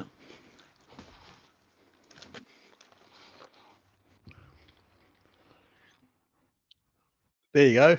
You got my what I eat in a day. Short, sharp, and sweet. Exactly. Look, sorry, mate, but I just don't do that shit. A lot of people, they go out there, they do what I eat in a day and that sort of stuff. I just find that absolutely boring. You guys sitting there seeing me eating a steak. I mean, God almighty, I might as well just go in a corner and take a toss. That'd be more interesting. No, that's not me. I'm here just to provide information about demystify things for you guys, help you guys out, and just tell you what appropriate foods are to eat and focus on those. It's simple stuff.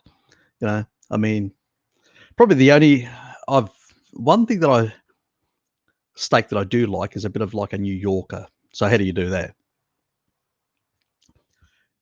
Get the steak out of the fridge, leave it for a couple of minutes. I would leave it for about 10 minutes out. Then I pack, I grind a whole lot of salt and pepper on both sides, and I pack it in. I use like a towel. We're talking about paper towel.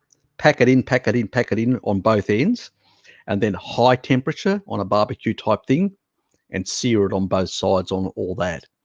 That's a New Yorker. And so it's, rare inside, and outside it's crispy, and that is really nice having it like that. So I do something like that would be a good idea to, but no, I'm not really into that sort of what I eat. That was a bit of a comedy thing, me bringing things out of the fridge, just showing you guys quickly running back and forward like a mad dog. I wasn't even on heat. Fuck.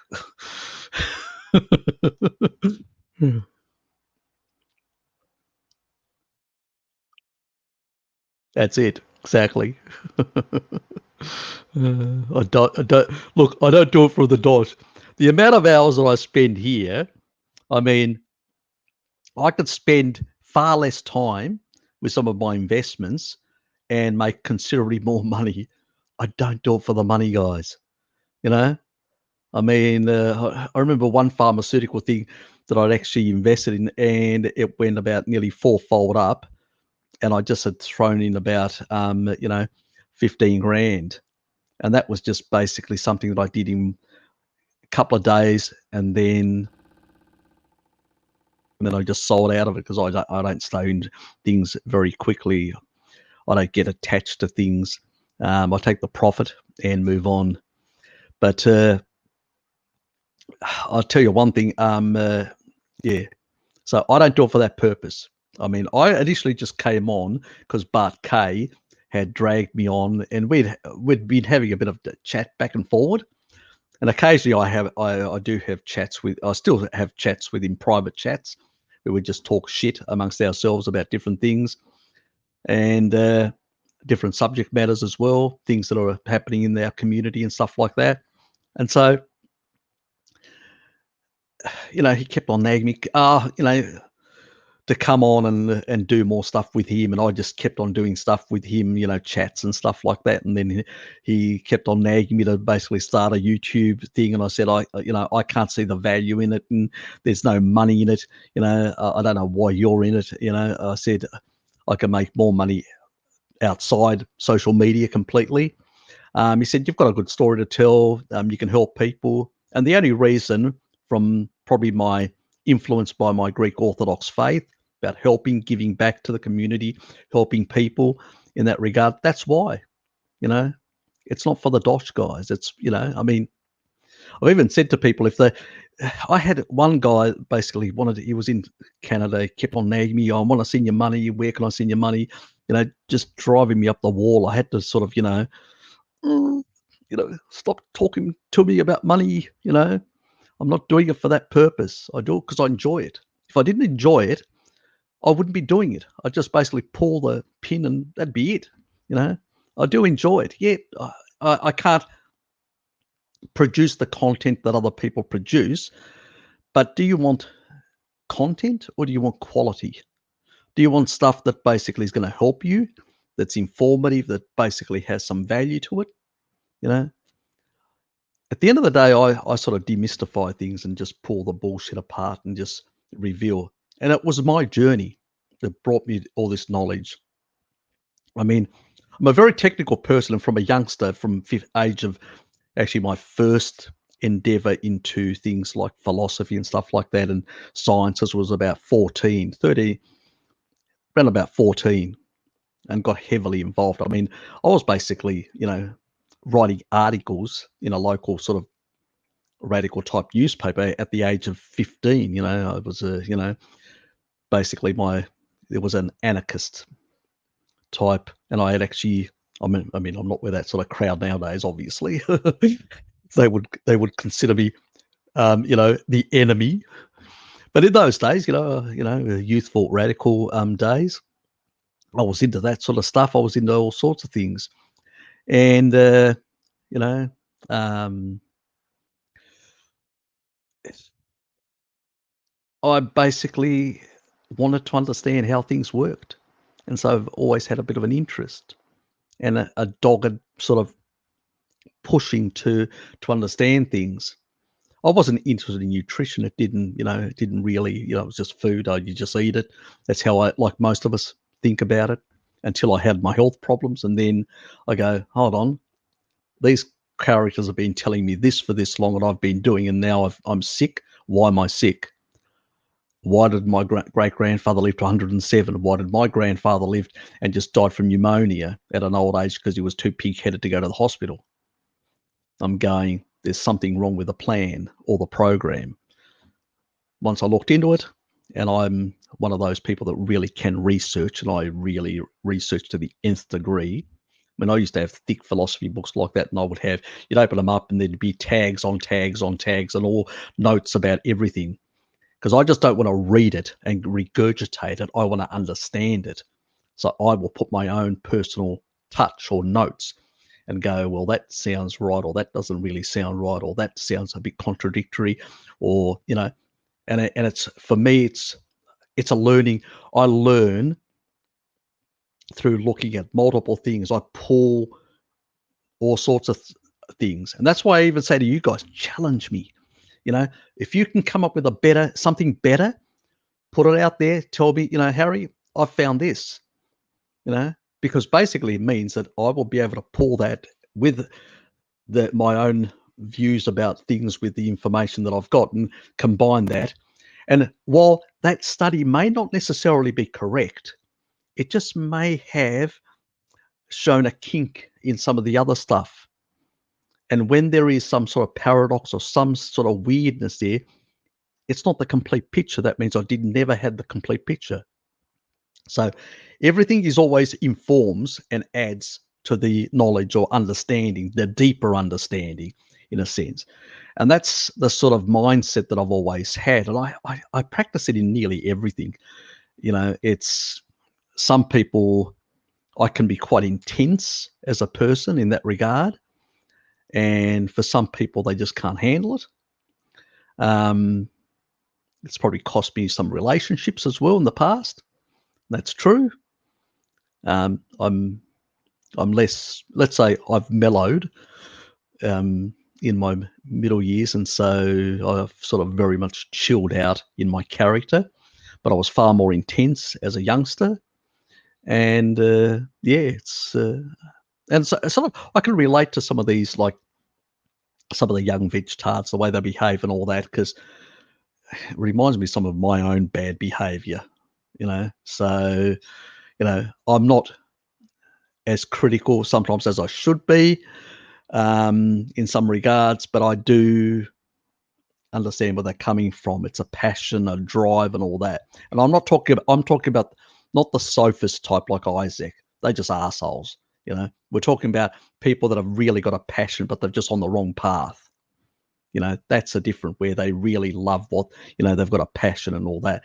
They're not, those sort of, your Isaac pricks, your Arvy pricks, all these arseholes. These people are really manipulative pieces of shit that will basically lie and do anything These other guys that actually fall into the trap are truth seekers. That's why they eventually get out. They eventually get out because they are truth seekers. They're trying to understand how things work. It's the same thing with me. I had that sort of experience, and then basically I said, shit, this didn't really work out really well for me. And I started looking in other areas, and eventually I came across, the paleo community and on from that, because we're talking about a decade now. Keto was still in its early days. Paleo as a community was much bigger in those days. We're talking about, 9 years ago, paleo was big, was massive, So that was my induction into the low carb community via the paleo community. And then it sort of snowballed from there, and I started reading more and trying to understand more and getting a deeper appreciation. But I don't basically just gravitate to certain studies and go, oh, here's something, here's evidence, all this sort of shit. That's just nonsense. But I look at things and I go, okay, this says there, but I find it here, and these people are showing a contradiction there, and that doesn't seem to match there. But these elements seem to work synergistically better together, and that's a better explanation. So it gives me insights and a better understanding. And then you guys have a better understanding of what's bullshit and what isn't, what we've got evidence for, and what we're just basically, it's anecdotes. And as I say, as Bart would say as well, if an anecdote sort of works for you, fine. But don't claim that it's something special or it's something proven either. I mean, he would say, and I've said for ages, the only thing we can go on is the N15 data, And when I basically started looking at the N15 data quite a few years ago, this is before I even met Bart, I was looking at this stuff. This is why we gelled very well, because I started talking similar things that he was interested in. He was interested in light. He didn't know as much about deuterium, but he knew more about sort of the light stuff, melanopsin and stuff like that, because he had been interacting with Jack Kruse and all that. But I was sort of more, you could say, looking at the Hungarians and the deuterium side of things and all that. And that's where my focus was, and less on light, in a sense. So we had a lot of different conversations, a lot of things that we could bring to bear in that regard. But yeah, it's been an interesting journey. Let's put it that way. It's been a very interesting journey. And you guys, if there's one person you have to really thank from the bottom of my heart, is Bart K. And you guys as well should be thanking Bart for my existence, because really, because I'm not motivated. This isn't for me, sort of my day job. There is no motivation for being here other than basically knowing that I'm doing some good, helping some people out, and trying to help people avoid what I suffered, and also I started noticing there was so much bullshit on the interwebs. I get it. Somebody has to expose this shit, because nobody was. Because most people in the low carb keto or even some now in the carnivore community had basically become too commercial. They were all basically, I want to sell you a product. And once they committed to a product, even though they may have become aware that that product wasn't necessarily a good thing for you, they tried to basically tell you, oh, you probably don't need as much of that, and you need to take more of this, rather than telling you honestly that, that this product is really not, it's sub quality, and I'm making some doth from it, and that, because you end up compromising yourself. Once money gets involved in stuff, as I said, the money is the sort of root. Well, there's a bit of that. There's a bit of truth in that. And, in that regard, I didn't want to be corrupted by the same sort of stuff. Look, some people need to make a living. I understand. But there are things that basically do less issues that are basically beneficial to people. And if you're promoting those things, that's fine. I mean, if there's a company like even Frankie that set up I disagree with Frank on a lot of things, but at least he had the audacity, in a sense, to basically go set up his own business and provide good quality food for people. So he wasn't selling them, he could have sold them shit like everybody else and made a whole lot of highly processed stuff. But he actually went out of his way. This is the only thing I like about him. He does annoy me about other factors, how he has this sort of it probably reminds me a bit of myself. It's probably the reason why I gravitated towards him, because he's got that youthful sort of, he's got a bit of a black and white thing, sort of, where the world isn't that black and white as he thinks. But that's how I was as a youngster. I had the passion, and that's what he reminded me. And that's the thing that sort of, you could say, gravitated. But some of his life choices have been very poor. I mean, we've seen the unraveling of his life story, and it's been, God, really poor in that regard. And some of his attitude towards people and all that is less than exemplary. But at least, his products are not shit. He actually takes a lot of time and care in putting things together that are quality, that are not crap. So, if you want to get good stuff from him, yeah, in that regard. I don't promote his stuff anymore because we don't have a relationship, on the interwebs anymore.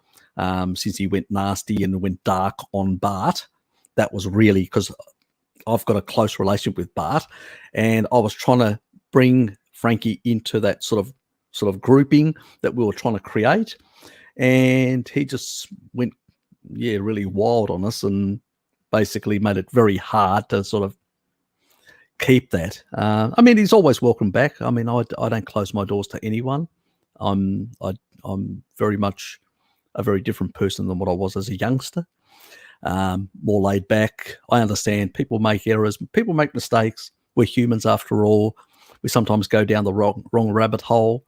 You're always welcome back. That's what I say to anyone.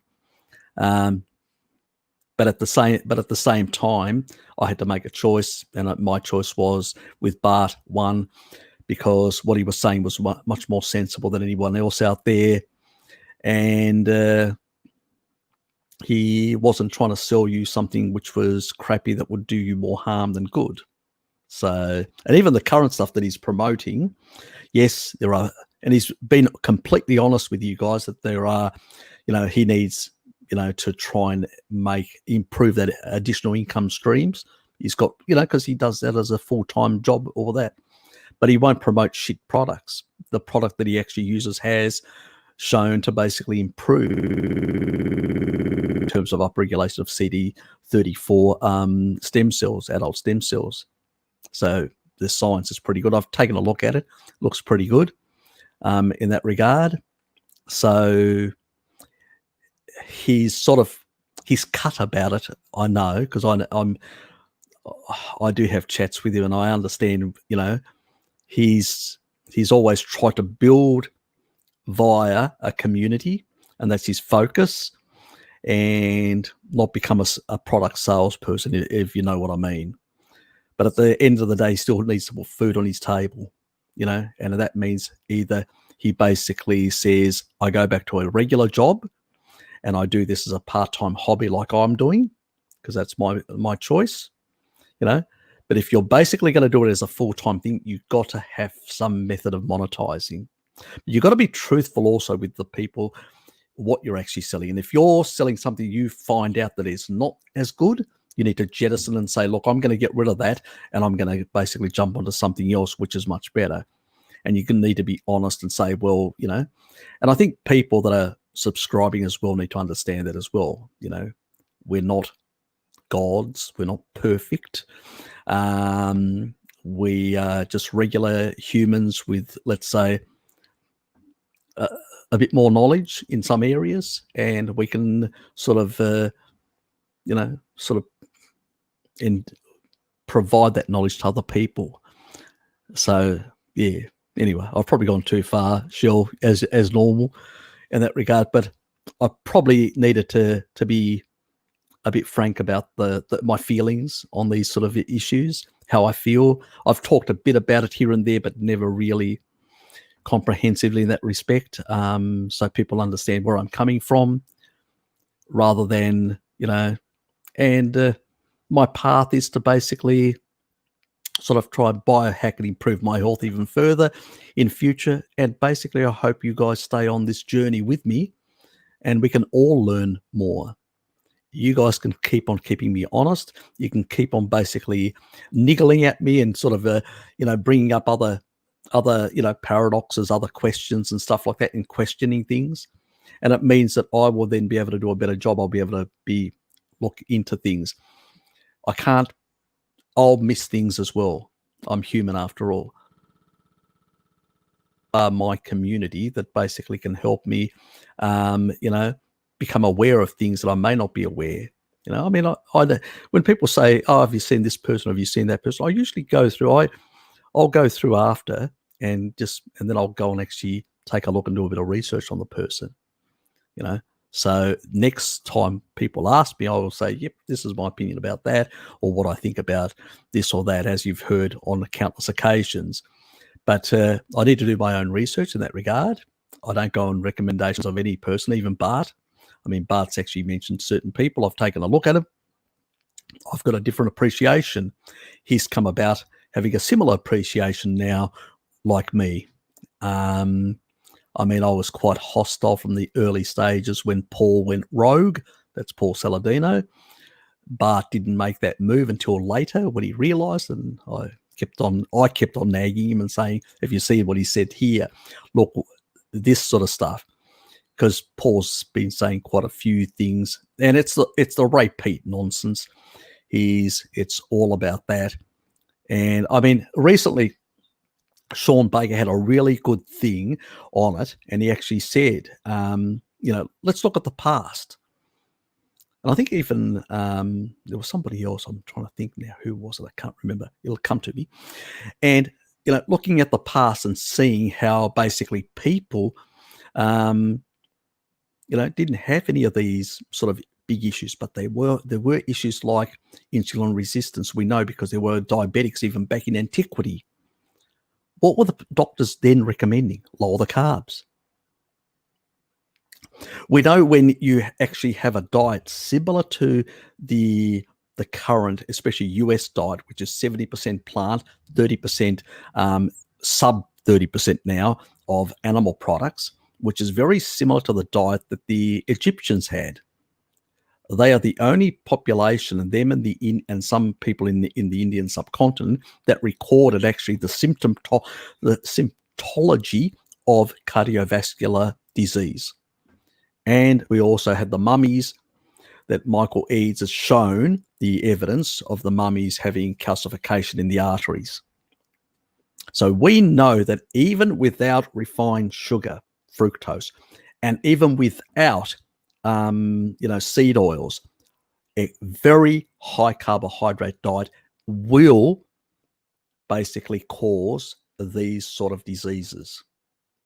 So, and there's probably a number of reasons for it.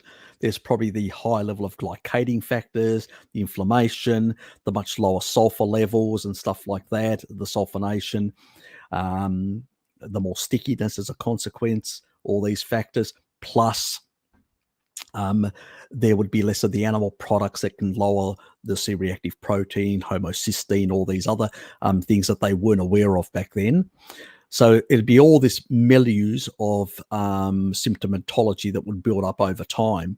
The other thing is they had very poor dental hygiene because of the high carbohydrates that they consumed, being bread eaters, artophagos as the Greeks called them as a nickname.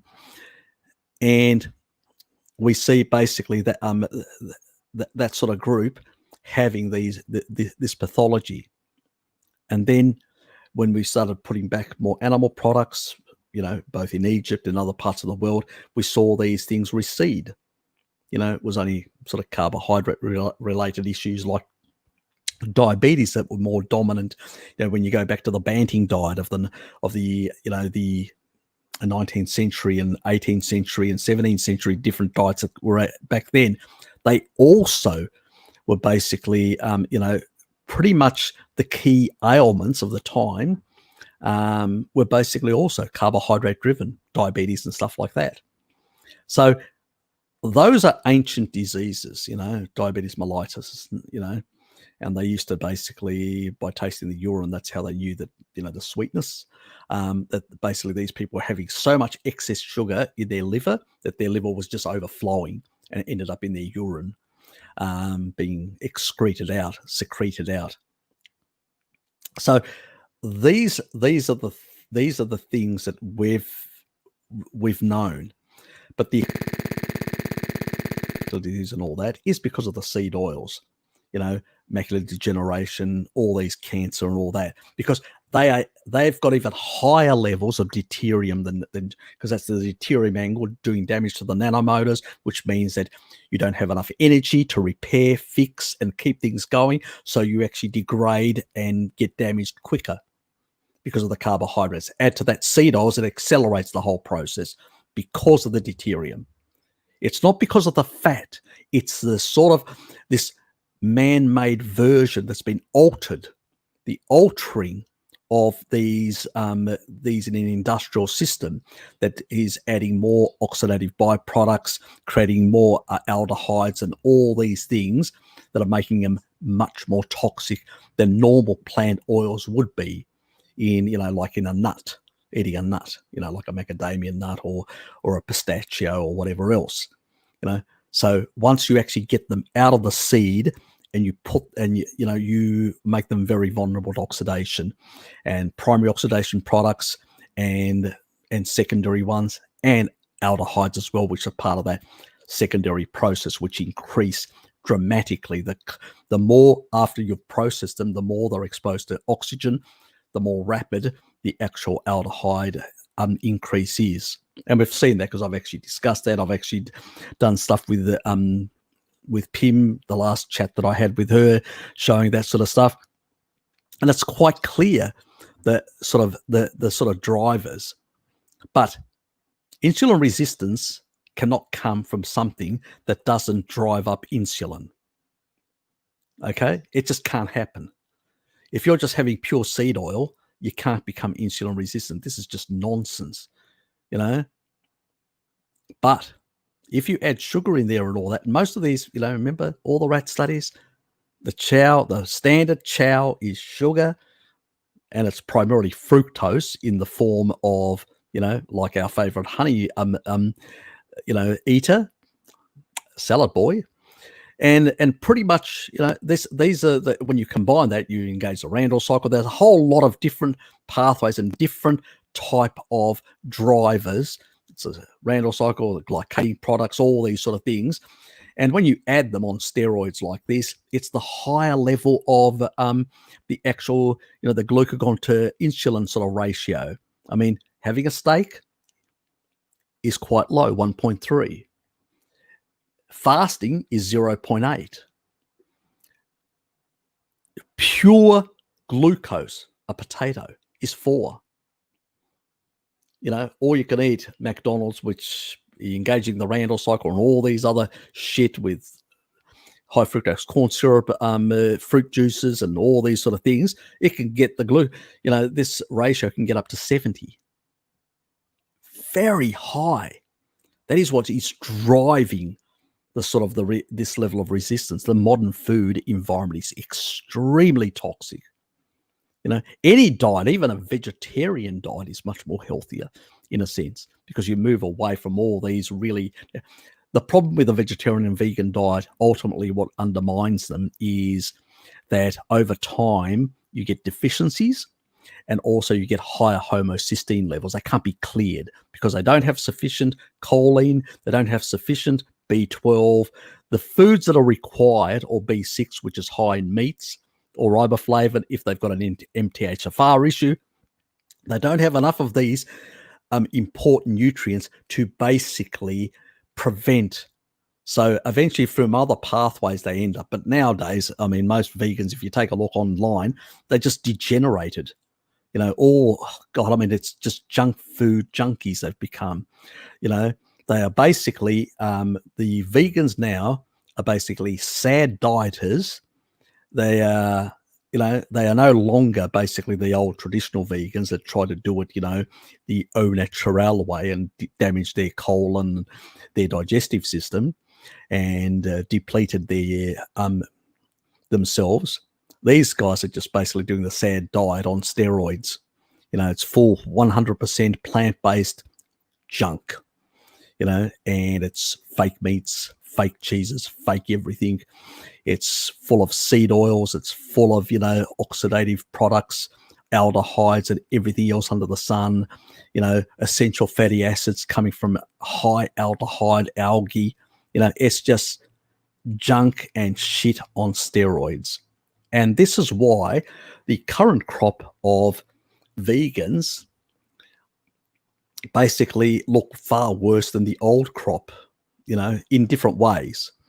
They are fatter as well. They've got more weight on them. They're packing on the weight much more because they're engaging the Randall cycle. They look much worse and all that. And this is the sort of bullshit we need to basically challenge. And that's what I do. I hope I do anyway. You'll tell me if I don't. This fellow will definitely tell me if I don't. God, we don't blink ears at sicko. You don't have to point that out. It's obvious. Captain Obvious. We know he's sick as. Per of lean mass, isn't it? No. If you're very skinny and stuff like that, I usually use that if especially if I'm, let's say, if you're into bodybuilding and you want to build, and you're quite lean and you want to build, yes, I would target that. And I would say, as a lean body mass, I would basically target 1.5 minimum at that. But the other one was per kilos, per weight in that regard, because you do need a certain level for the general, you've got transcription factors, you've got enzymes, you've got all these sort of, protein that you eat that doesn't only go to your tissue. It goes to, all those other little nano machines that are produced in your body. The majority of it goes to there. It goes to basically furnishing the proteins that are required to create all the machinery that then will basically repair your body, will do things. And the vitamins and minerals are just cofactors, to activate them, to turn them on, to get them to program them, to do things or to regulate them. That's what they do. I mean, it's like, vitamin D getting into a macrophage to regulate its, so it doesn't cause a cytokine storm. So it's not out of control. It's got a programmer, the vitamin D receptor. You've got vitamin D there telling it exactly how to modulate and regulate. So that's what these other things do. So there is a purpose for everything, but you need a certain level of protein, and don't neglect protein in that regard. But you don't want to go too massively high either. And it depends on what you're doing and all that. It depends on your tissue. How much tissue have you got around your body, and how much can you lose and recycle that in terms of autophagy by time-restricted feeding? So what you do, what I do, what somebody else does is going to be slightly different, depending on the circumstances. The other stuff is that's why it's a rough sort of amount that people need to prevent muscle loss. So if you're doing time-restricted feeding or a bit of fasting or whatever, you want a certain amount of protein to guarantee no muscle loss. And that's the important part of it. So, I mean, I do 16/8, but I get more than enough compared to what I basically would normally lose from time-restricted feeding or fasting or whatever. I get more than enough put back. So, and that's sort of the focus for me. And there are variations between people. Some of these things that we actually say, there are variations because people do have different enzymes. And so they can build muscle much faster or slower than others. As an example, myostatin. So if you've got a very high myostatin, let's say you're a person who's got the genetics for being a long distance sort of runner that can't really build a lot of muscle. There are genetics. I mean, I've got the sprinter genes, which basically allow me to build more muscle. And it means my myostatin is slightly lower in that regard. So, I can build muscle much easier and quicker. So there are going to be variations. So it's not, if you're doing it for sort of like the best way of actually tearing down muscle and then giving your body enough protein is what's going to build more muscle. But if you're basically eating inappropriate food, you can dysregulate that and re-divert part of those proteins into, turning it into sugar. So there is a lot of, things. So the other stuff was just generalized stuff.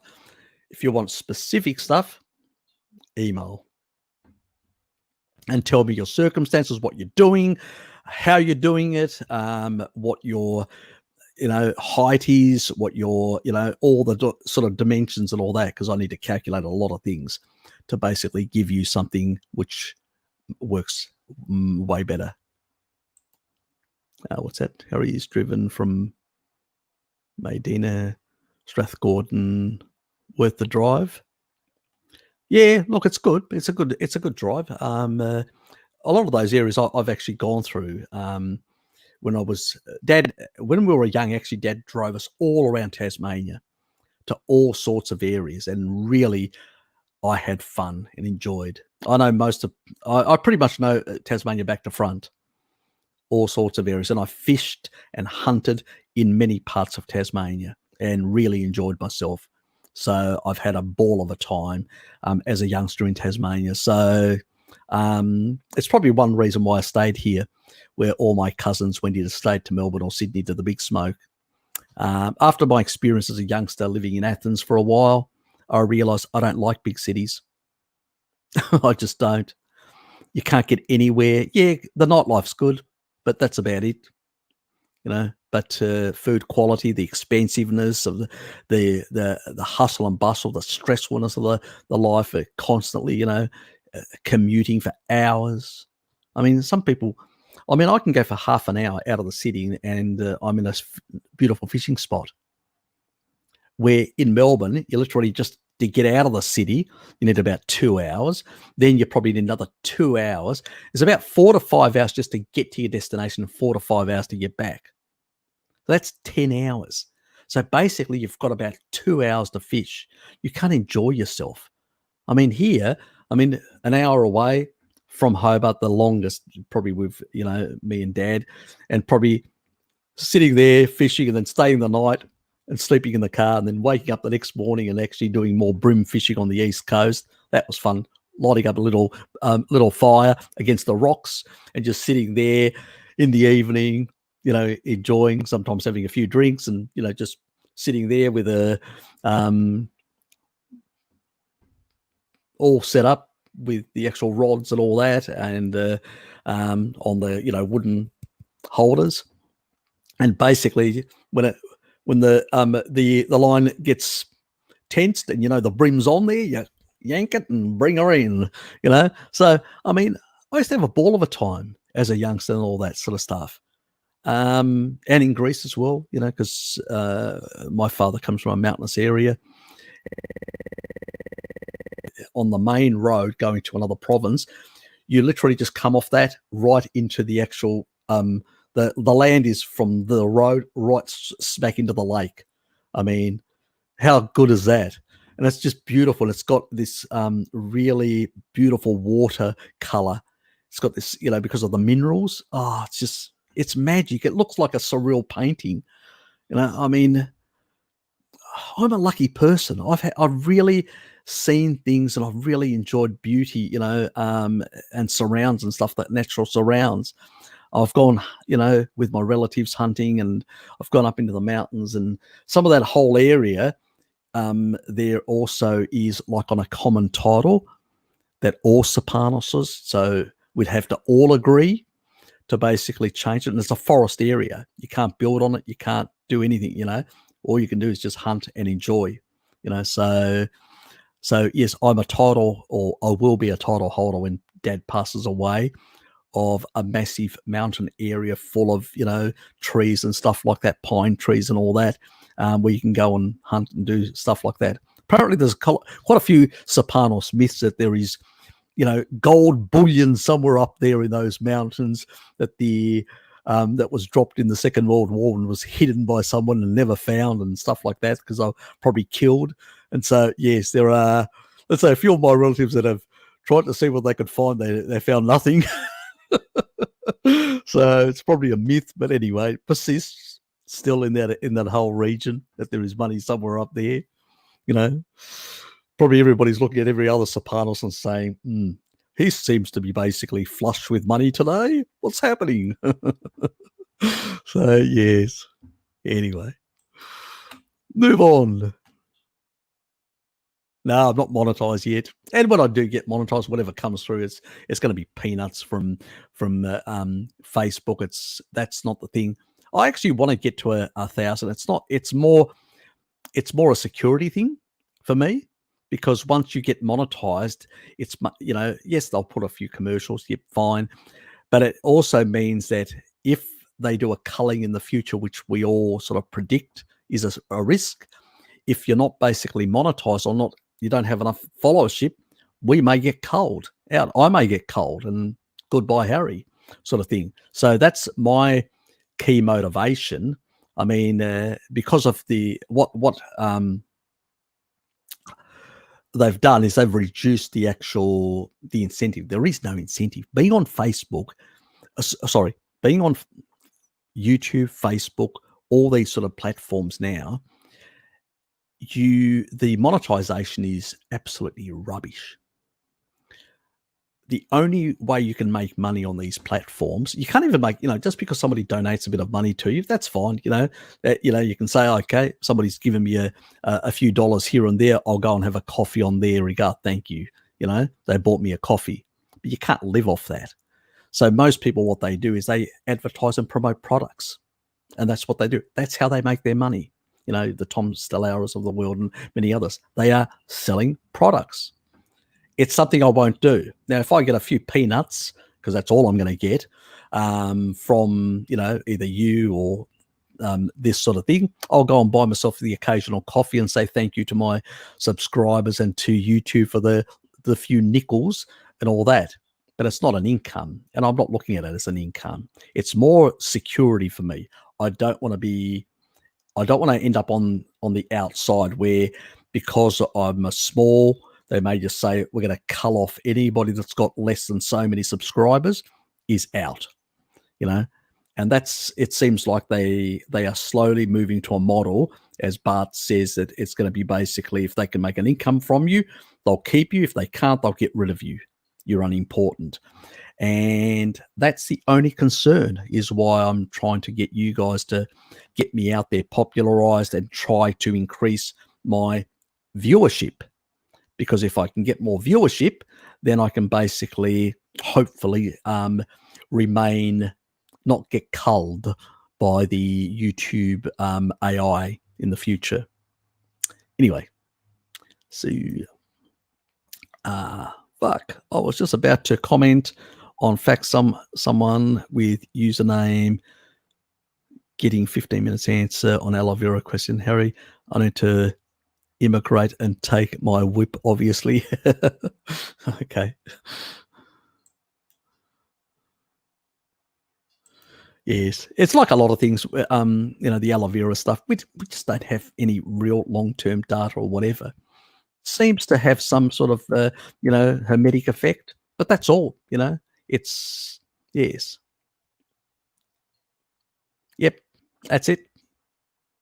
Yes, for the North American crowd, for the boys, that is, and 0.8 for the women in the pounds related sort of subject. It's not complicated.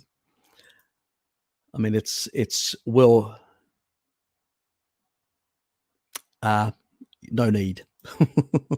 If it gets monetized and you want to actually super chat me at a future date, fine.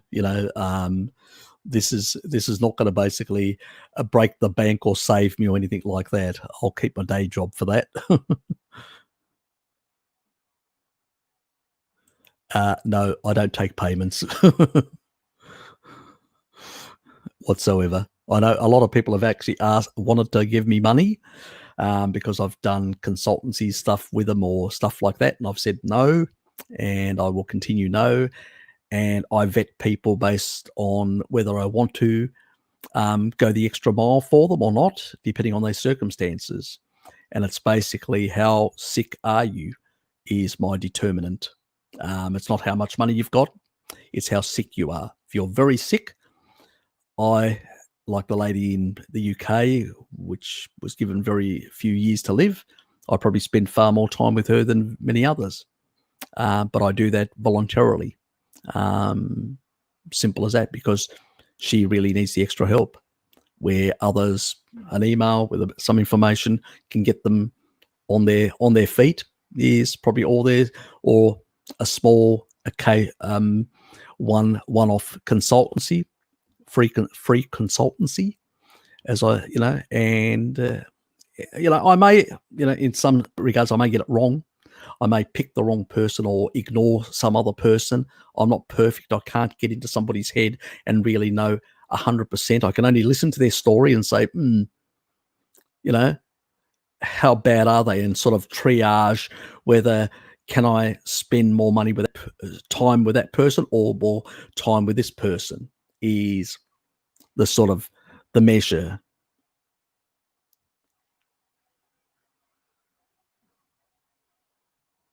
I never asked anyone to for that. It's for anything like that.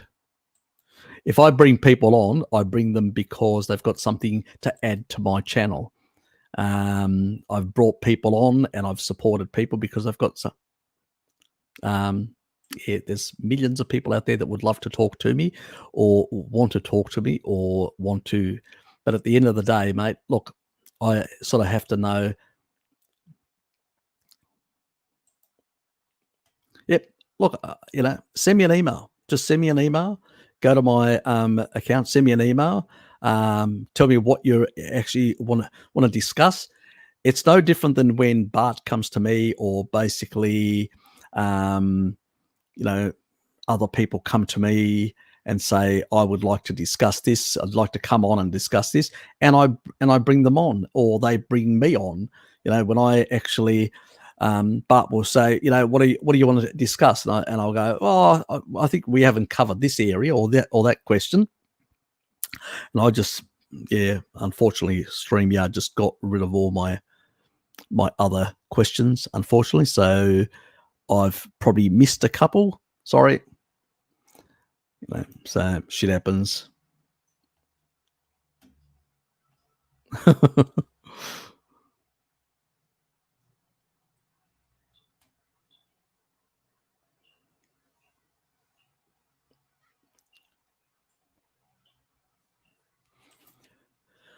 Launceston is direct flight.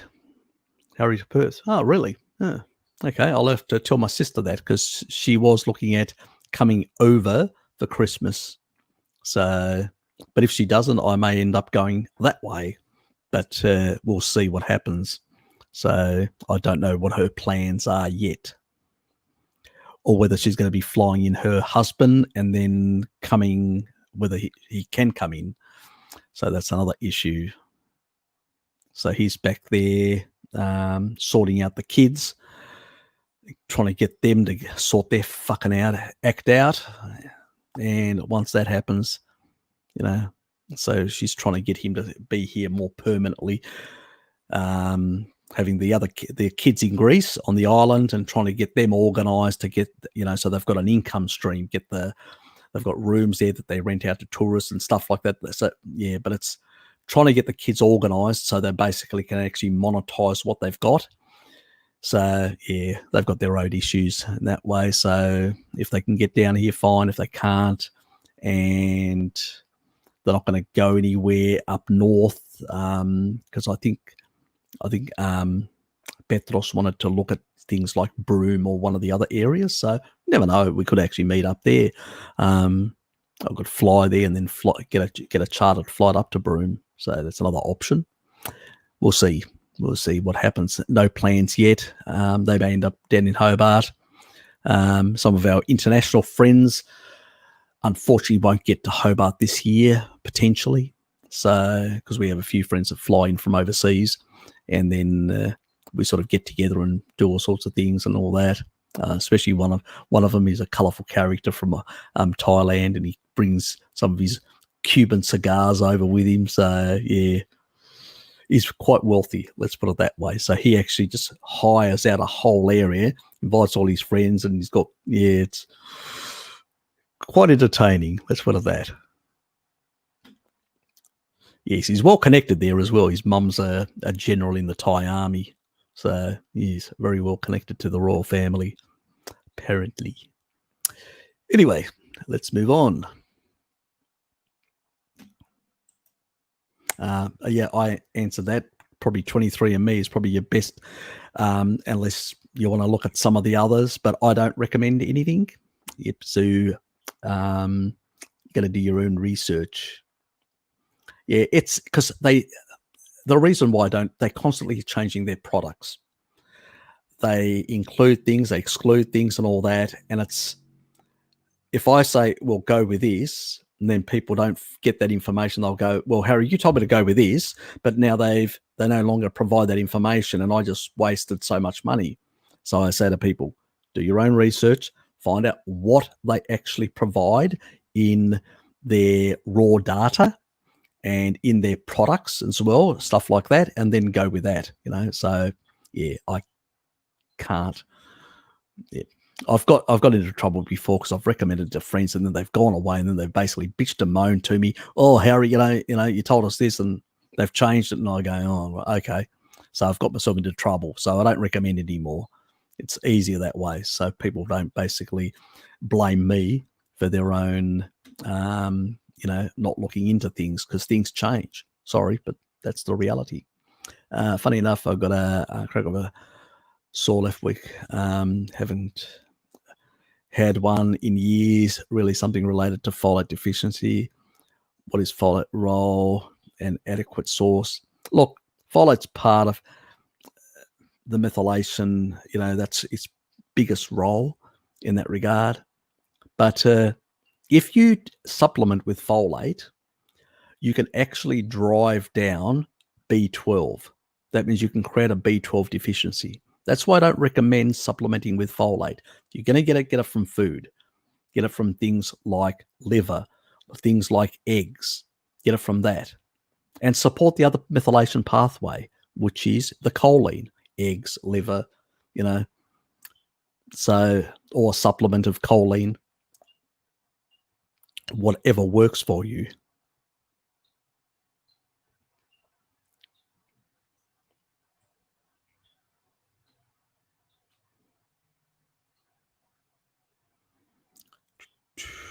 Just notice the time. We are basically at the end. I'm just going to go through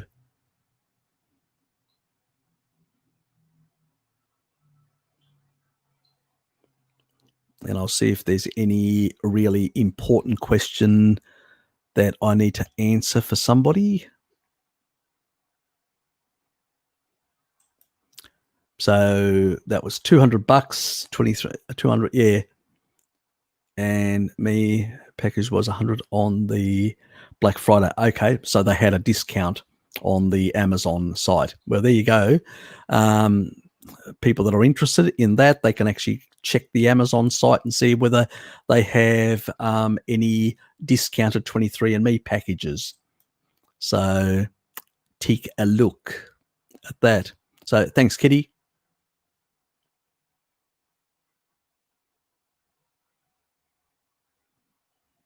Yep, that was the Rhonda stuff that we will talk about. That's all right. Yep.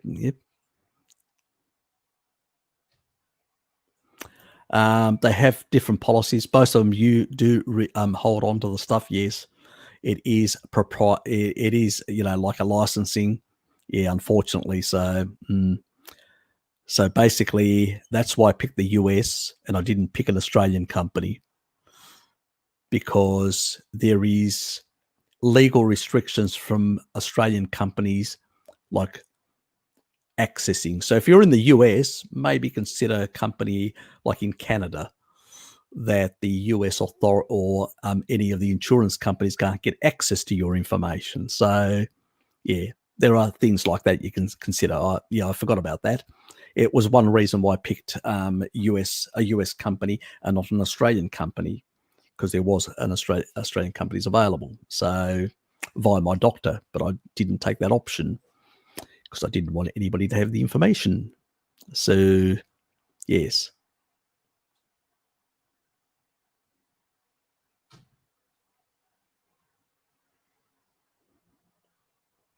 Who's bagging milk? Somebody bagging milk. Perhaps may have downed on his milk. Nah, milk won't kill you. At the most, if it's gone off, it'll basically give you, let's say, diarrhea or something like that. But even then, sour milk, sour cream and all that. Unless you've basically got pre-existing issue with your gut, you shouldn't be consuming dairy. You shouldn't be. You really need to go to a basic diet of bone broths and organ meats and all that, and basically re-nourish your body. That means fix your problems.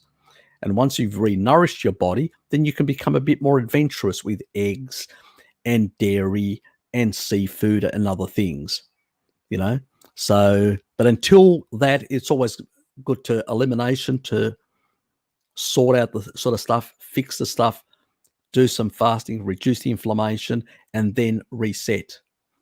So very important. You got the cats on him. Oh.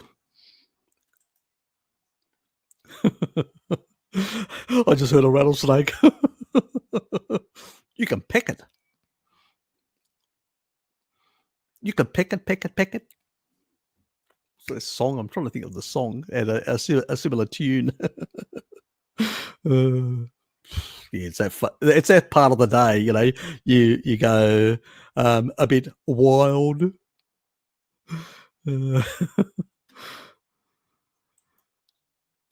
Thanks, y'all.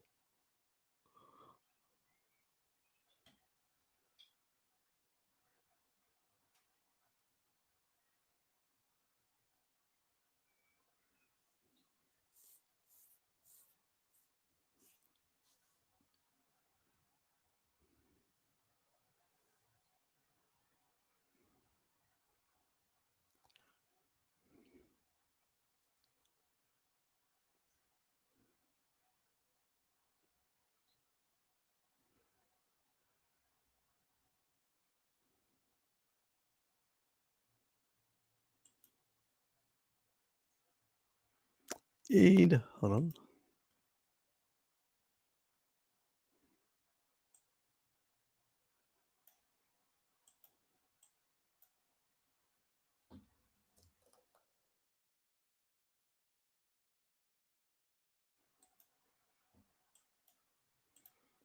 Why is that not doing it?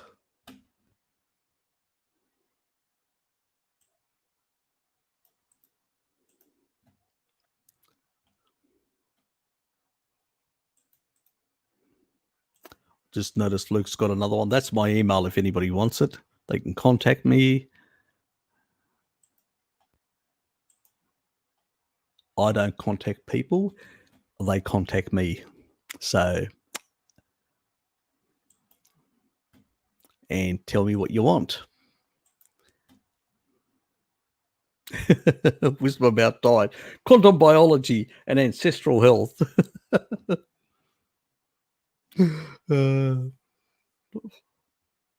That's a cute genie. I will make your wishes come true. Couldn't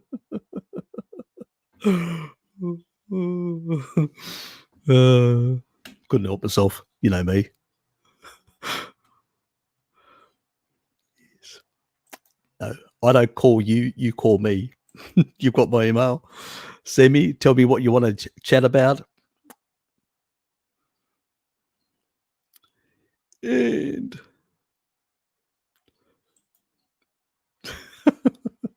coming live from Harry's kitchen.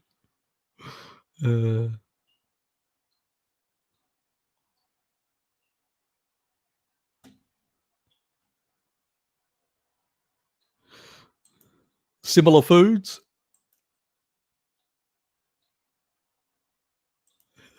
It sounds like a fancy Greek restaurant. uh, I have a suspicion I can reduce my thyroid. I take synthetic T4. My T4 is slightly above the reference range. While my TSH is quite low, could send my blood results to you. Yeah, do that. Send me. First of all, your conversion requires, remember, selenium.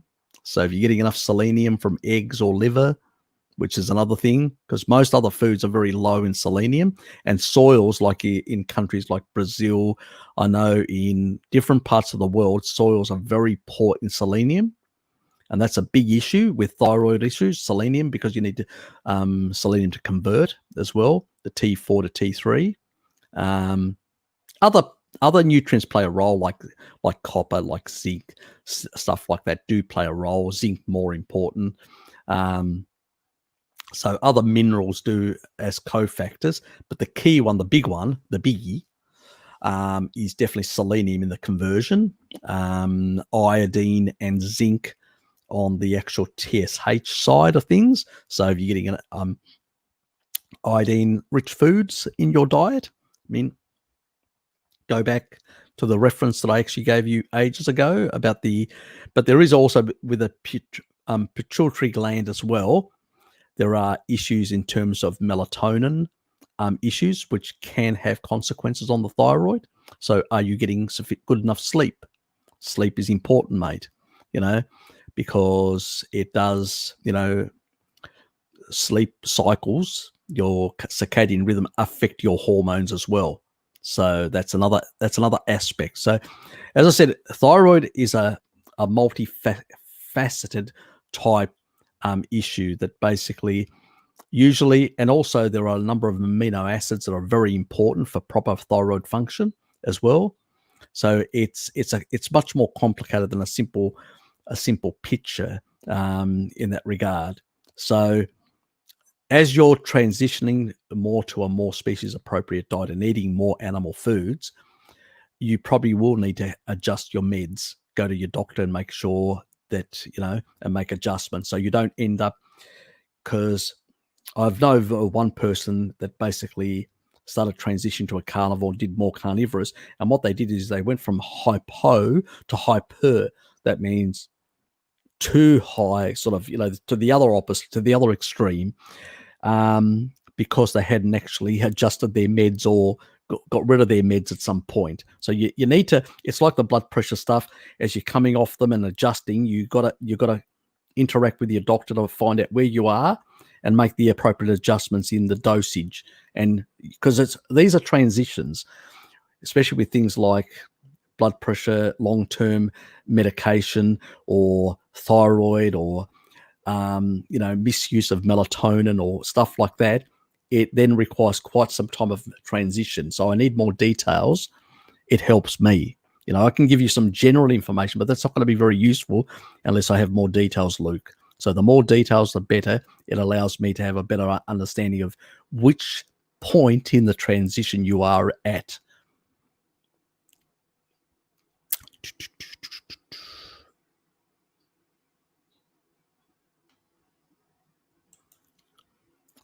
That was yesterday. The ice cream has been eaten. So that, because I buy it and then I leave it in my deep fridge. I buy it on Friday. I put it in my deep fridge. And then when I go down to my mate's place, I literally put that and the other stuff that I usually take down there, the cured meats and stuff like that.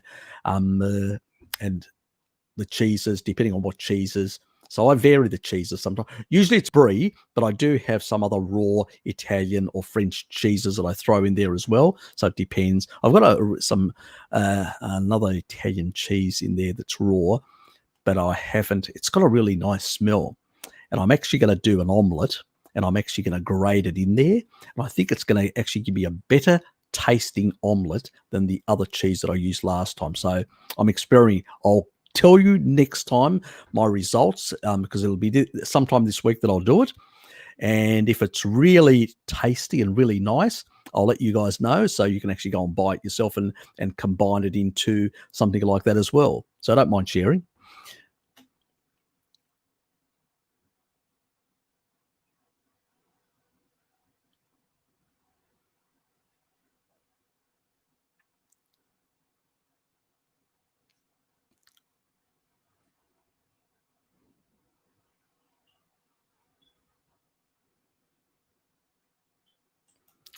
Yep, you're welcome, mate.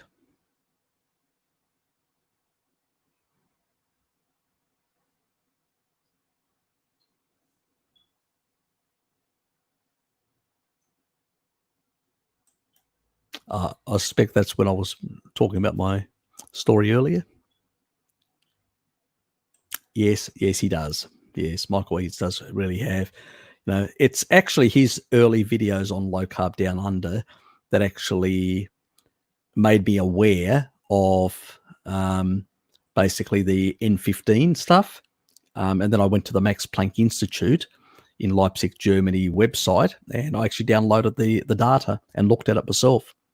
So, yeah, so definitely. I mean, they have some of the most incredible data on, different on different animal species around the world, on the different the hominins of different periods, and they're just an absolute wealth of information. It's what actually then some of their research in Africa is so good that the Germans have done. And it's basically putting cameras in the wild and stuff like that and looking at what actually these animals are doing.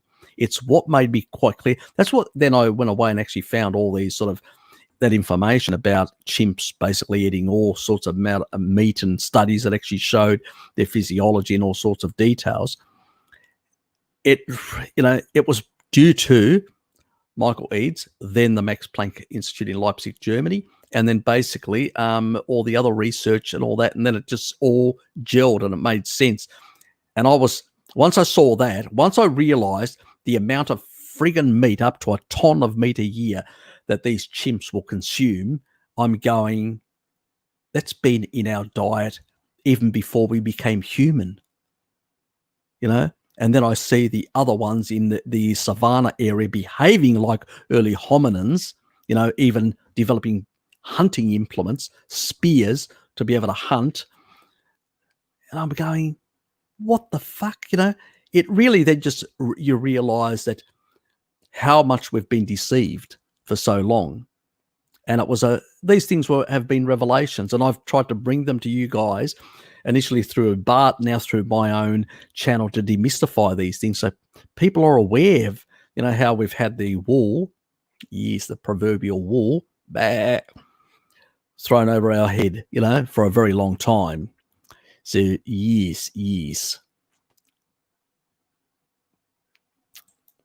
Yeah, there can be some for the immune system. Yep. There can be some, but again, there's a lot of N of one type. The research is not solid in that regard, but a lot of old physicians did use raw milk and bovine colostrum for a whole lot of things, for immunomodulation and all sorts of things, and even so I would say yes. But do I have really 100% solid clinical studies? No, because there's none that exist, unfortunately. So we've only got what is doctors in free living type environments with some patients back in the 20s and 30s that use these things for including light, putting people out in the light, in fresh air and stuff like that, and improve their health. So how much the milk, the colostrum, the light, which it's confounded. That's the problem. So yeah, and I don't see, there's no economic benefit to actually do this sort of research in this sort of stuff, and that's why, unless somebody donate some money, some wealthy person donates some money, like the guy in Ireland donated to be able to do the calcium scores and stuff like that, the research, and that, unless somebody comes along and just basically does the research in this area, we will basically just have anecdotal evidence, unfortunately. Nothing to be able to, solidly say, yep, with definitive proof. So it's unfortunate, but that's the reality.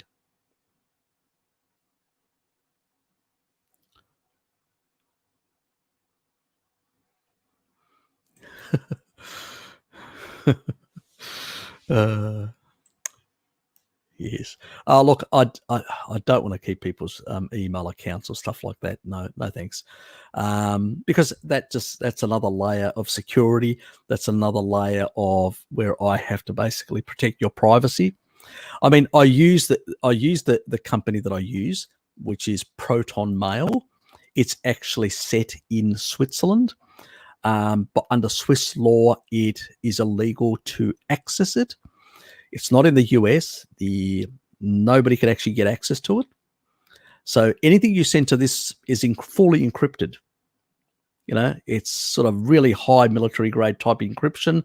And it's for people that basically want to communicate with each other without anybody else being able to eavesdrop. So that is why I usually say to people, and that is my email, as you see there, serpanos@protonmail.com. And Proton Mail, I mean, they've got a paid service for people that want to use a paid service. I use their free service, and I literally have folders where I actually have all my other stuff going into that are unimportant, and eventually I just delete the stuff out of there each time. So I just keep the stuff that people send me, and basically reply back to those people who send me that information. And that's pretty much it. And it's a much more secure place. Yeah, I do have that, and it's in the description of. Thanks, Luke, for reminding me. Yeah, it's in the description. Unfortunately, I can't upload yet onto Library because they changed the rules, and you have to have 10,000 subscribers, which is absolute BS. And now I have to wait until they send me an email telling me I can upload, which they haven't yet. So I'm still in the lurch because, yeah, it's one of those unfortunate things, which is quite annoying, but it happened. Shit happens. You can't do much about it. So, yeah, and I'm not library's enough. I'm not going to set up any more stuff because it's just too much social media stuff to manage all the time. Yes. Thank you, T1. Thank you, Blinky. Appreciate it. Thanks, mate. And that's the email if people want to get. Yeah, exactly. Eating eggs, tuna, very good source of selenium.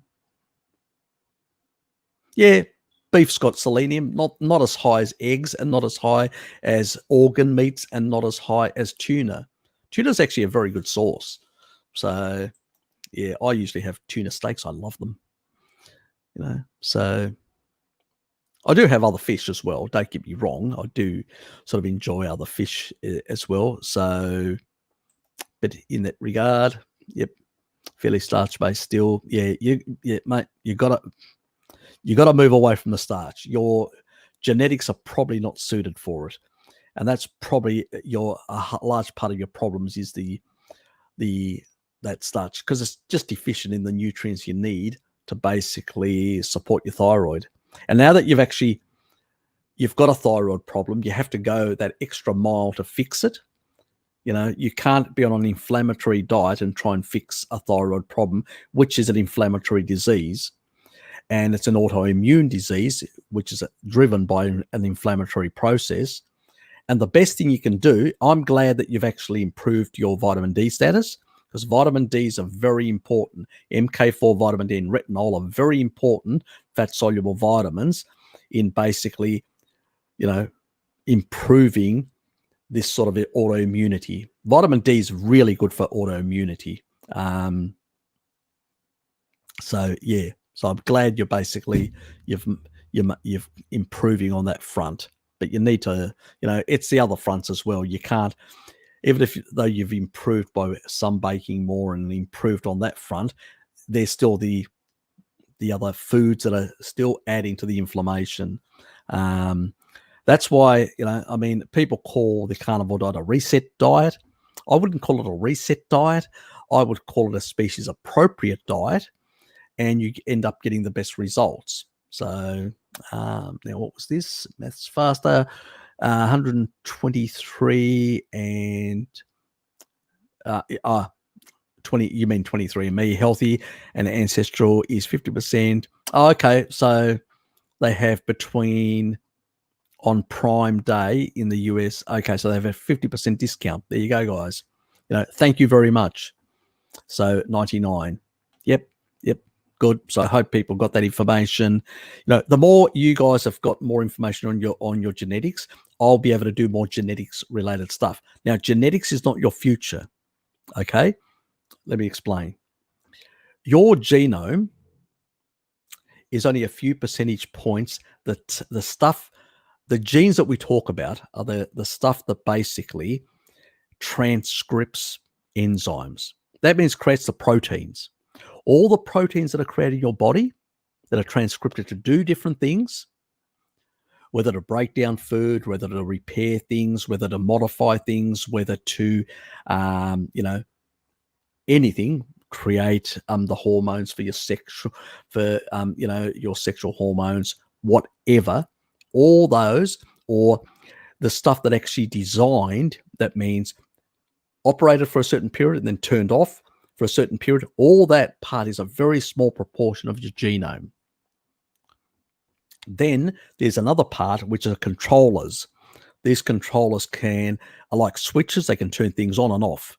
That's the other smaller portion. And then there's this other massive layer, which doesn't even have the normal, it doesn't behave normally. Like, we call it junk, but it's not junk. It doesn't behave normally, but it seems to basically behave as a signaling. So I suspect things in the environment are interacting with that so-called junk part, and it doesn't basically do RNA transcriptions. That means it doesn't create proteins. No. What it does is it seems to modulate. But do we understand it? Fuck no. We have no idea. We're completely primitive about it, our understanding. But that modulation seems to basically, there are variations in modulation that I've been looking into it recently, a bit heavier.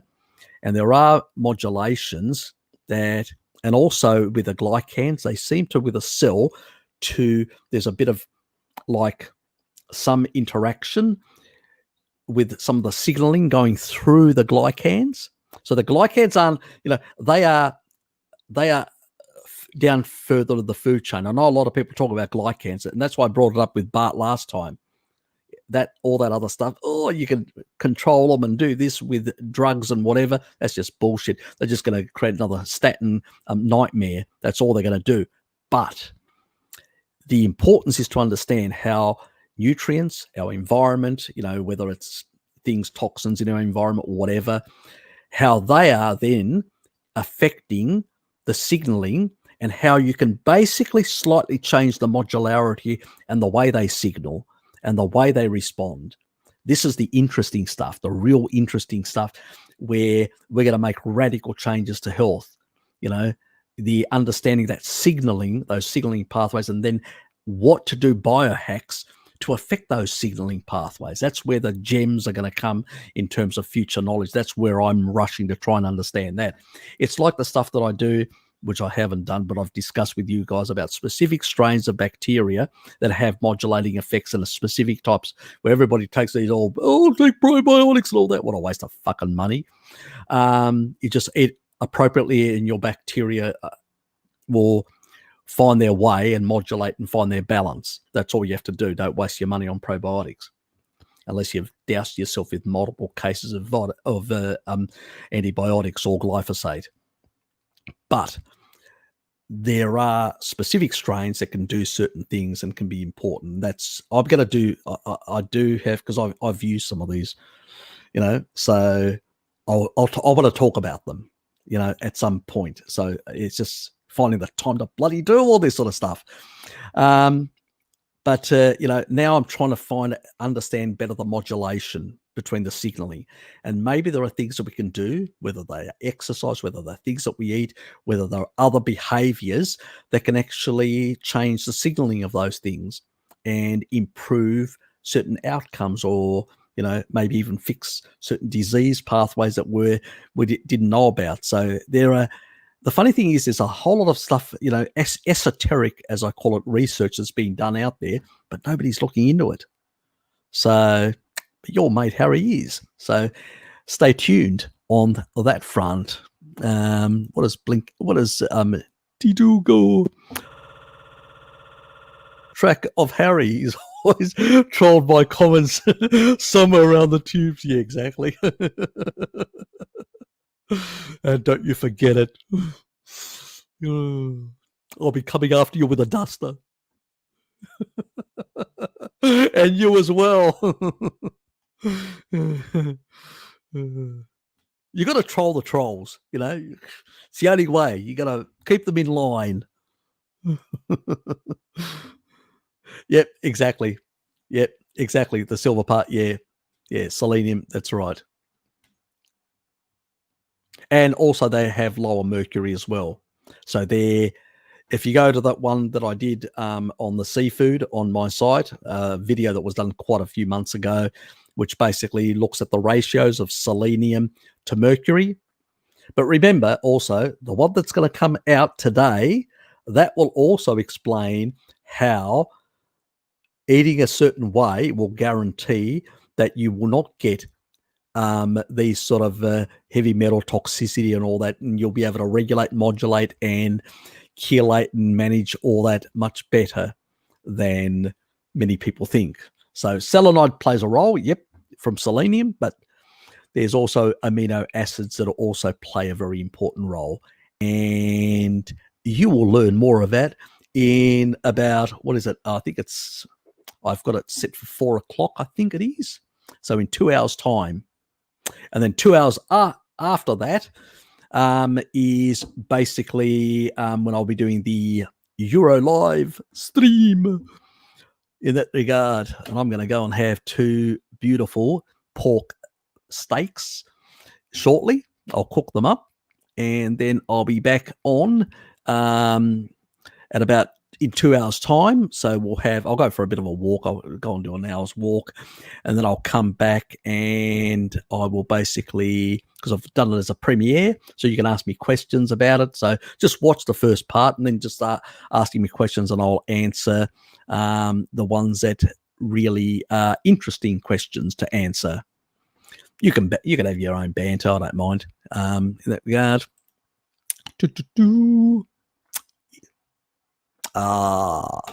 Dimension sardines. He'll dive deep into water for a sardine. You should know that, won't you, T2? You definitely will. I know you will. Oops. Just jumped all over the place for a moment there.